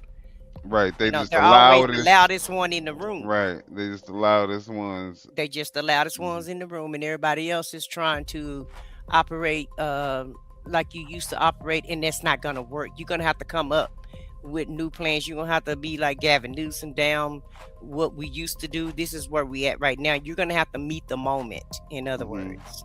Yep. Everybody will have to meet the moment, because we're not in old times. This is unprecedented times, and it calls for unprecedented Right. measures Yep. and solutions. Right. World changing atrocities and truly believe that they were doing the right thing. How is that possible? I've always heard history doesn't repeat itself, but it rhymes. And here we are less than a century later in the United States, watching the rhyme take place in real time with thousands and thousands of uniformed men dragging people off the streets, claiming they're just doing their job, while committing absolute atrocities. But what's even worse is that there's millions of us sitting at home in the comfort of our warm home, watching it happen in 4K video on our phones, pretending like we don't have an option to do anything about it, and that maybe it'll just go away. I've spent my whole life in the woods. I'm a hunter, and I've spent years of my life in silence, watching the way the animals in nature live, and also the way they die. In nature, there's predator and there's prey, both of which are just trying to survive, and that's the circle of life. But if there's one thing that I've learned in all my years in the woods, it's that humans are the meanest predator that exists. What we're seeing with ICE in the United States right now is like a bunch of coyotes. They're pack animals, and they're viewing the world around them as if they are the predator after a weaker prey. Now stick with me here, because nature teaches us a lot of important things in this context. A baby fawn deer, left alone, unattended, is an easy target for a coyote, especially a pack of coyotes. But do you know what a mother deer does if its baby is approached by a coyote? It fucking stomps it. It protects it with its life. It is basic instinct to fight back and to lay down your life and protect those who need protecting. And there is protection in numbers. A pack stands no chance against an entire herd. The difference is that in nature, the predators are only hunting for survival.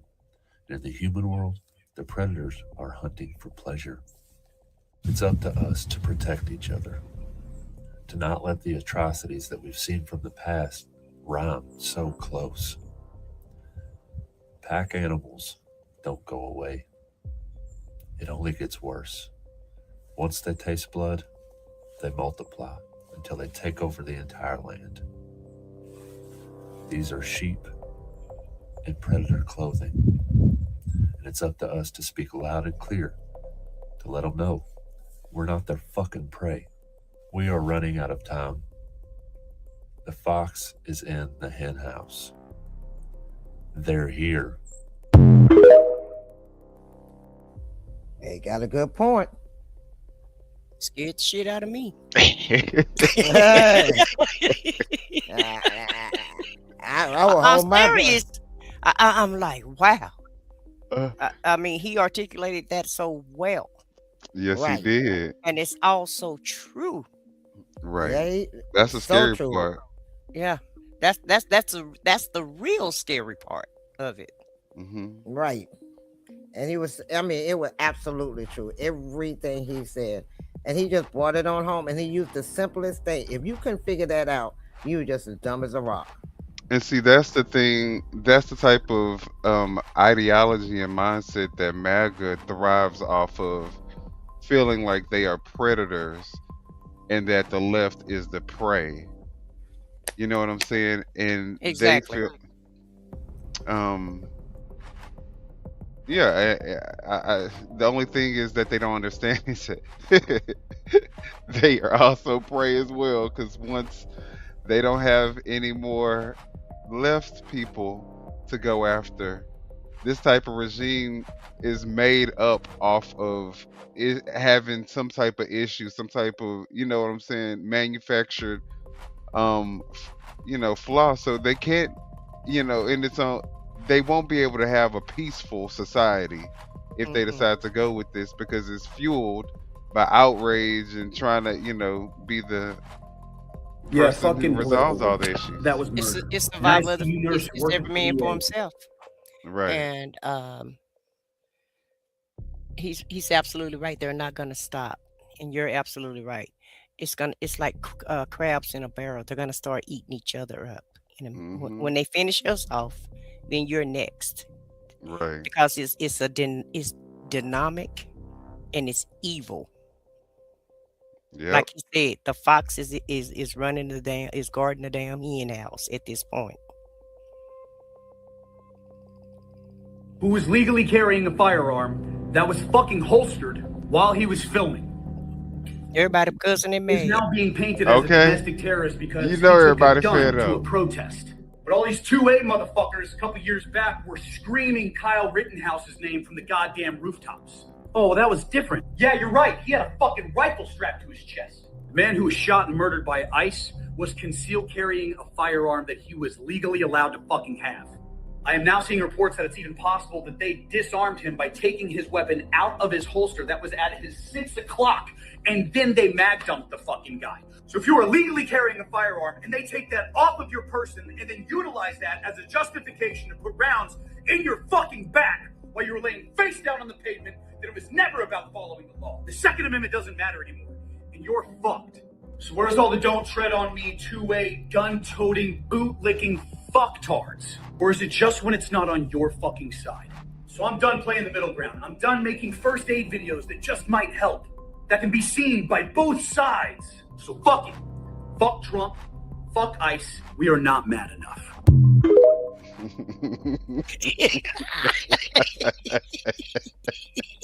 Damn. He said, fuck this. I'm tired.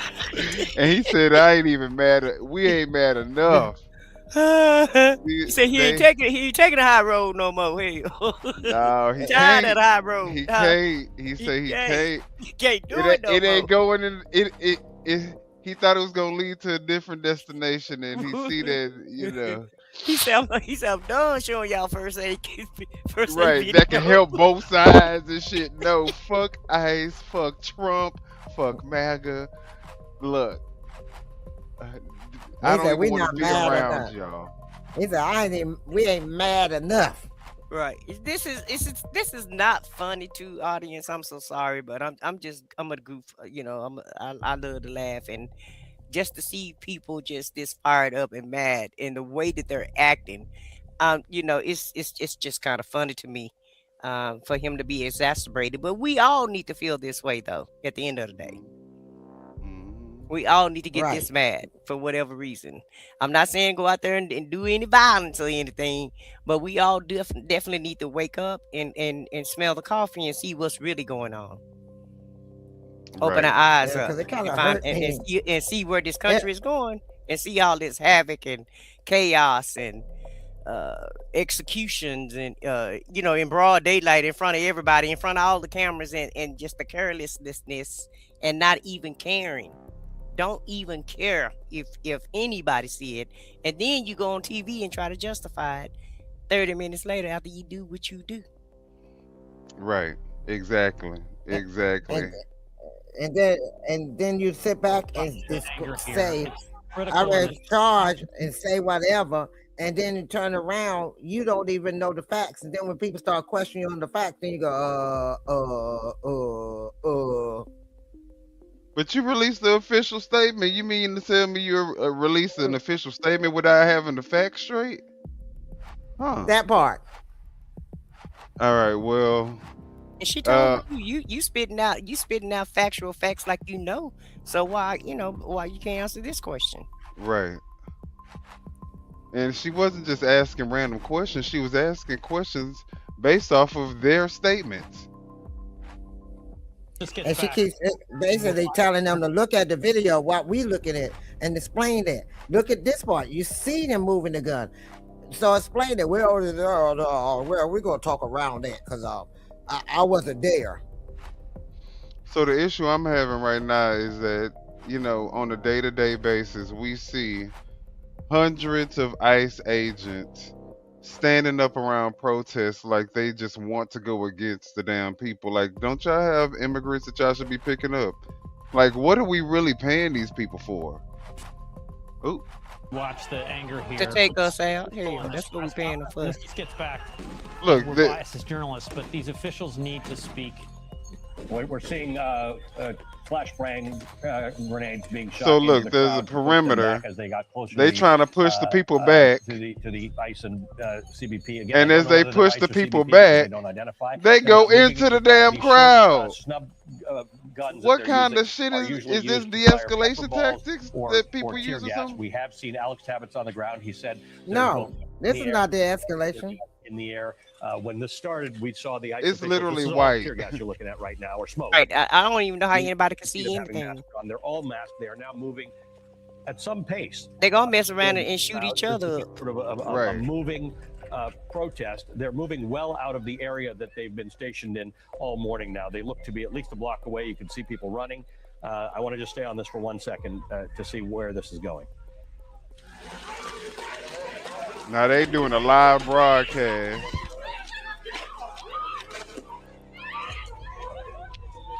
And this is looking like a fucking third world country.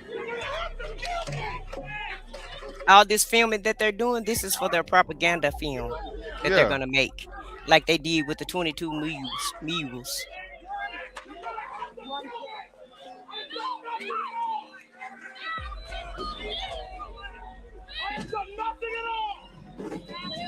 This is ICE's job now, to stand up against the civilians and American citizens.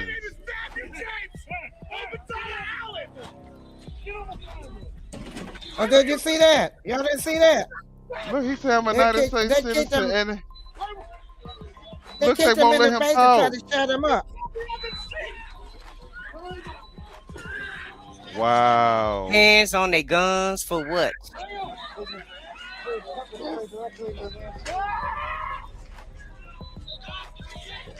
You're gonna kill me!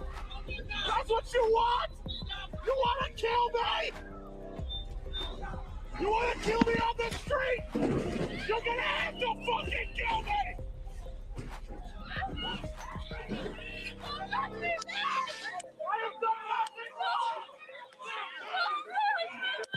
You can hear a man that they're holding down on the street saying, "I've done nothing." So they intentionally moved in on this crowd, and then they have this black man down on the ground, and they're arresting him after they invaded their area. But this is lawful. They just run it in, and then I'm sorry. Go ahead. They just running in and just start tackling people. They're just running up to anybody. If somebody's not moving fast enough, that's the people they tackle. You know, the ones that get away further, that they can't chase them down. They go after the weakest ones that's not moving as fast and just tackle them. And then you didn't see where I go. The one of the guys, while he was saying, "I haven't done anything," they tried to knee him in the face, and the guy moved his head. They tried to knee him in the face to shut him up. Well, I'm trying to figure out what's the criteria for who you select. They don't have one. If you're the slowest one, that's the one to get targeted. That's what it seemed like. Cause like I mean, it don't look like it's just a black and brown thing. Wrong. He's saying his name. These are, as Alex Tabbitt was describing, some of these are sort of practiced things where people learn what they're supposed to do if they come into contact with these federal officers. They try and record as much as they can, and they say certain things. Now, what's going on here?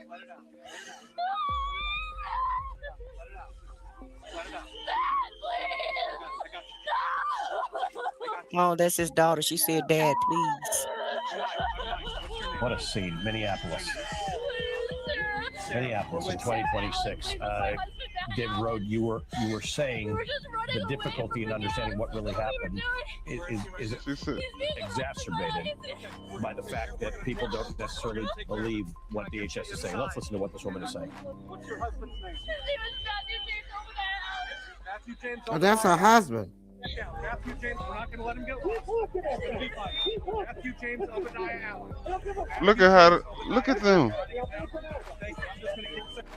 You heard what was he saying? I don't even know what he was saying, but he was saying some shit, shrugging his shoulders. Yeah, it's outrageous. These people are crazy, y'all. They're unhinged, straight up unhinged. When J.D. Vance made the statement that they are, they have total immunity, I knew it was going to get worse. I just knew it was going to get worse. When he said total, that was it. Well, I know we were talking about, I talked about black people and how they feel about what's going on. So I want to share this with you guys of, it looks like a black content creator who probably got a few views and, got his notoriety from being a MAGA. You could tell because of the vile stuff that came out of his mouth, but let's just listen and we're gonna see what the comment section said. Listen, I don't know if y'all noticed, but the only niggas who are even entertaining this motherfucking against ICE shit is broke niggas. Broke niggas, bro. These niggas are bums. These are bum niggas. You know what I'm saying? Niggas that play the game, and I'm talking about look at anime, them just bullshit type niggas, bro. Niggas that goddamn fuck with weird white bitches like them. Like, come on, bro. Like, hey, bro. Real niggas will never align with these weirdos. Like, these are weirdos and bums and fucking white trash, bro. Just to be honest, white trash. Listen, I don't know if y'all noticed, but the only All right, so that's what he had to say. I mean, it's just ignorant, but it makes him feel better to call other people bums and weird and I mean, it's like, are you in high school? Like, are you a high school bully? Who is he calling white trash, child? I guess all the white people that's out there protesting, the American people, the veterans, the moms, the teachers, the nurses, all the people that are out there who actually have jobs and real jobs that contribute to this society being a better place. Those are the people that he's talking about, apparently, because those are the people that are out there protesting. Child, all he doing is saving himself for last. Okay, he may have bought himself 5 seconds. Look, right. He may have bought himself 5 seconds by making this speech, but it's gonna come his way also. Look. I talk shit about the blacks. Give me a treat. Dude, we get it. You love Trump. Look, you see what they got a picture of? A piece of chicken. No, this man. Oh, the man there. You see what they got him doing? Easy. Yeah. Super cool. When regular cooling just won't do.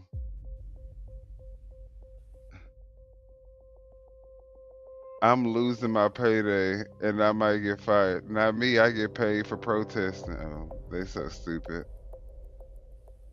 Look, they got the duck tap dancing. Uncle Tom, I think you are the bomb. I like the hat he got on. Oh yeah. Toby be good nigga for massa. Good nigga. Don't send Toby away. Toby be good for. Toby be good nigga for.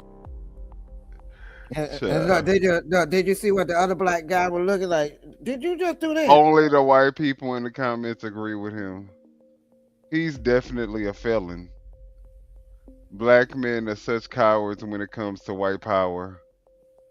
White power always managed to find the one Uncle Tom and plaster him all over the internet when we know damn well black Americans are the most far left people in this country. Shit's hilarious.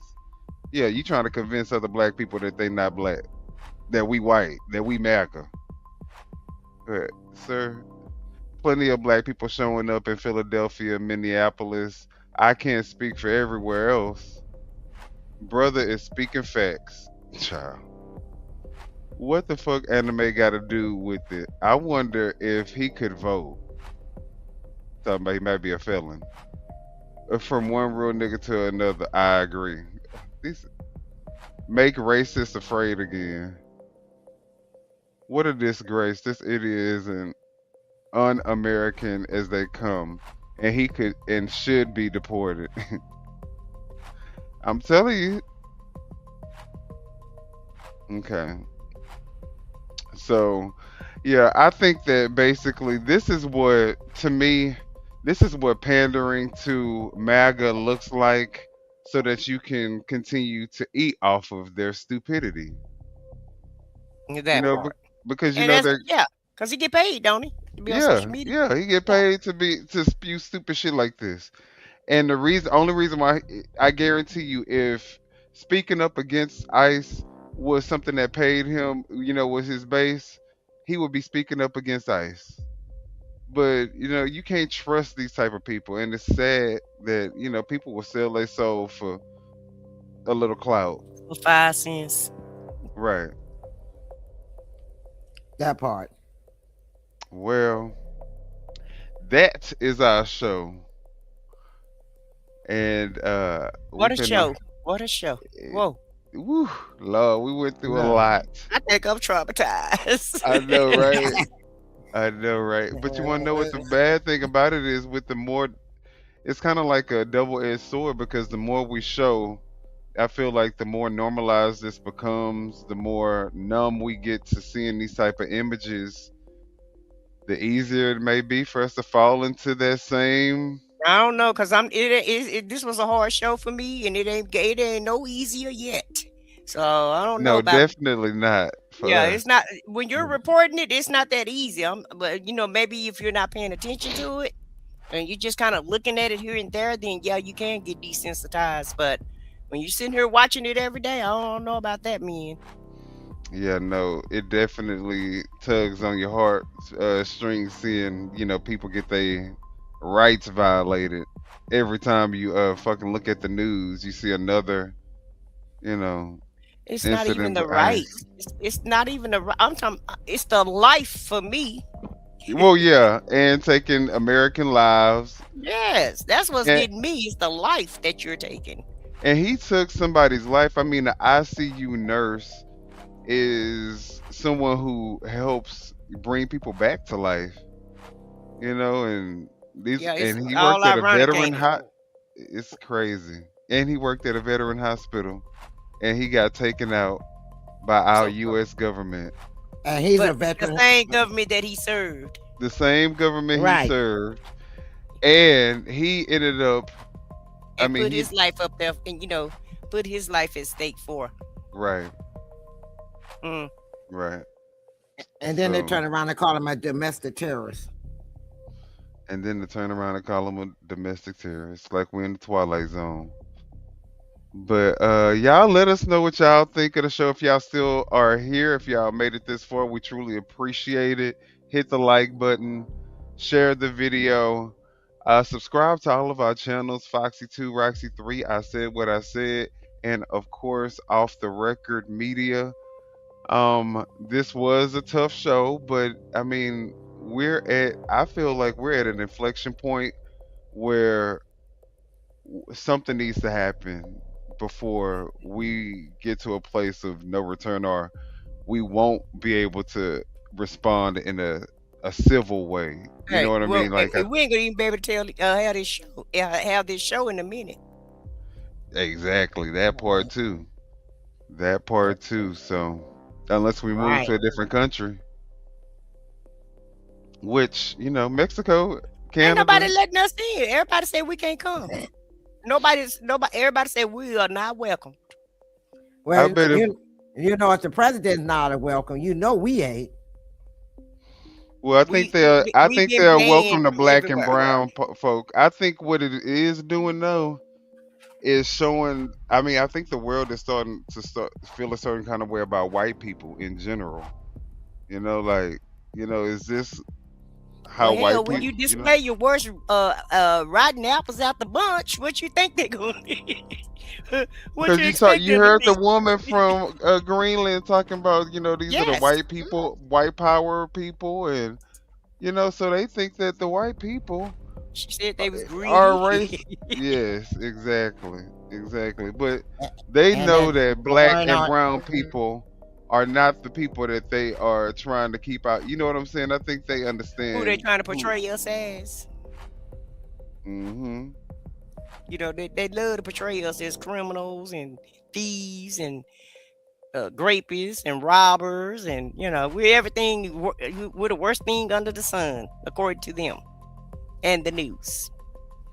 But I think the world, they It's know, all it's all about the hierarchy. They want to stay as the hierarchy of everything.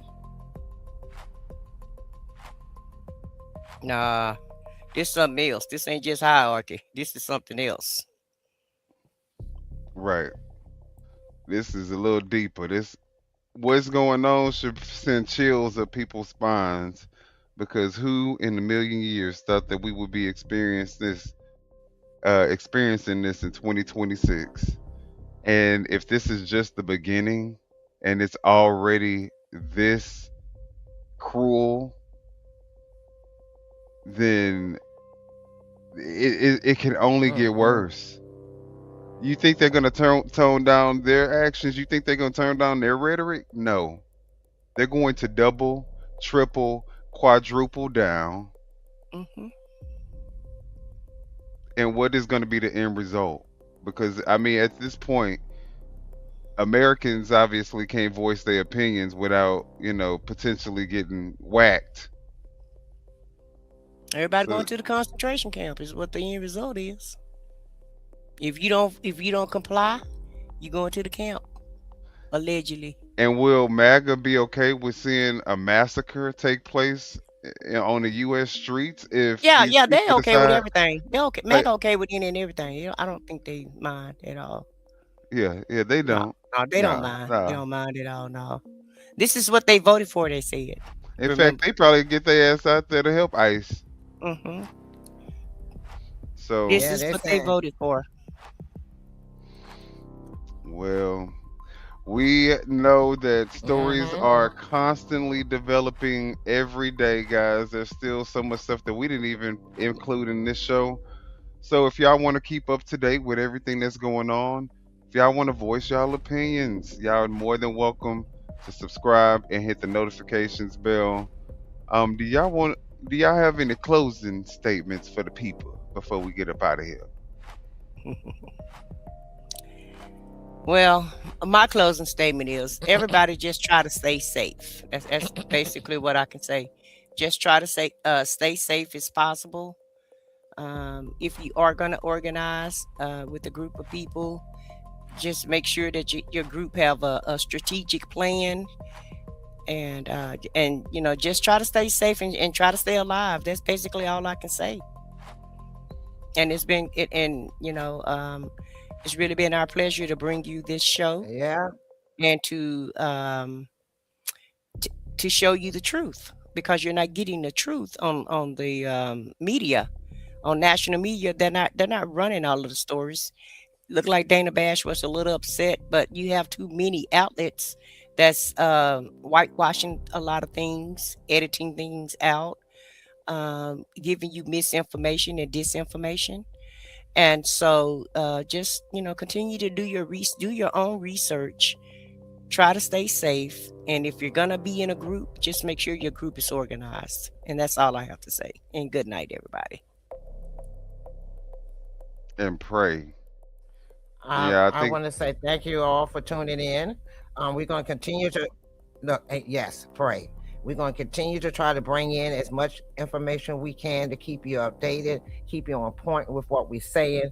If you feel that anything we have said tonight is not factual, then I ask you to do your own research. As my brother used to play it on there, do your own freaking research, and then see it for yourself. yeah. Because I stop letting the media prove it to you. Use your own eyes and think. Use your own brain. Don't go by what somebody else say. Use your own brain. Thought you analyze it for knew better. yourself. Do your fucking And believe what you research. see with your eye.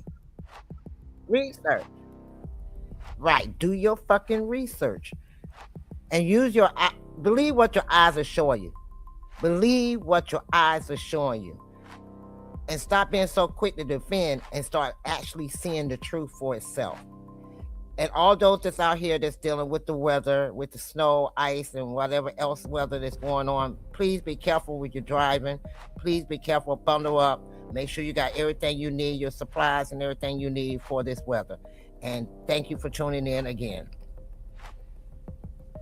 Yes, yes, yes. And with that, guys, oh yeah, and yeah, I know I said, and make sure y'all pray, stay prayed up, but no, seriously, because I think that a lot of you people on the right have started worshiping a false idol who in your eyes can do no wrong. And dare I say it, you guys look at this man like God. So y'all need to definitely strengthen y'all relationships with your real higher power, because y'all are lost souls right now. And the Go ahead. Go I'm ahead. sorry. No, you go ahead. No, I'm just gonna say the shoe will be on the other foot, and reckoning is gonna come. But that's it. Go ahead. It's okay. And I want to thank Miss Rabber Rouser for the $2 super sticker that you sent us. Oh We yeah, do thank you. appreciate that. Thank you for your support. She said those are the pictures of FAFO. Child. Yeah. But we still want to thank her for the support, though. We really do. Absolutely, absolutely. And with that, guys, we are out of here. So Good see night, y'all on the next everybody. show. Yeah, you know what time it is. No scripts, no filters, no fear. We said what we said and meant that. Off the record. Off the record, yeah, we keep it real. No filters, here we say what we feel. Politics, stories, truth on display. Come on. We talk that talk in our own way. Off the record, Minion the guy, let's go. Foxy to Roxy, 3 she go hard. I swear on everything that is exactly what he said right here in the studio. That is the funniest thing I have heard all week. So hard. Lizzie with the facts she never missed. Nah. I said what I said, that's the twist. Off the record, come and catch the vibe. Where real ones talk and the truth survive.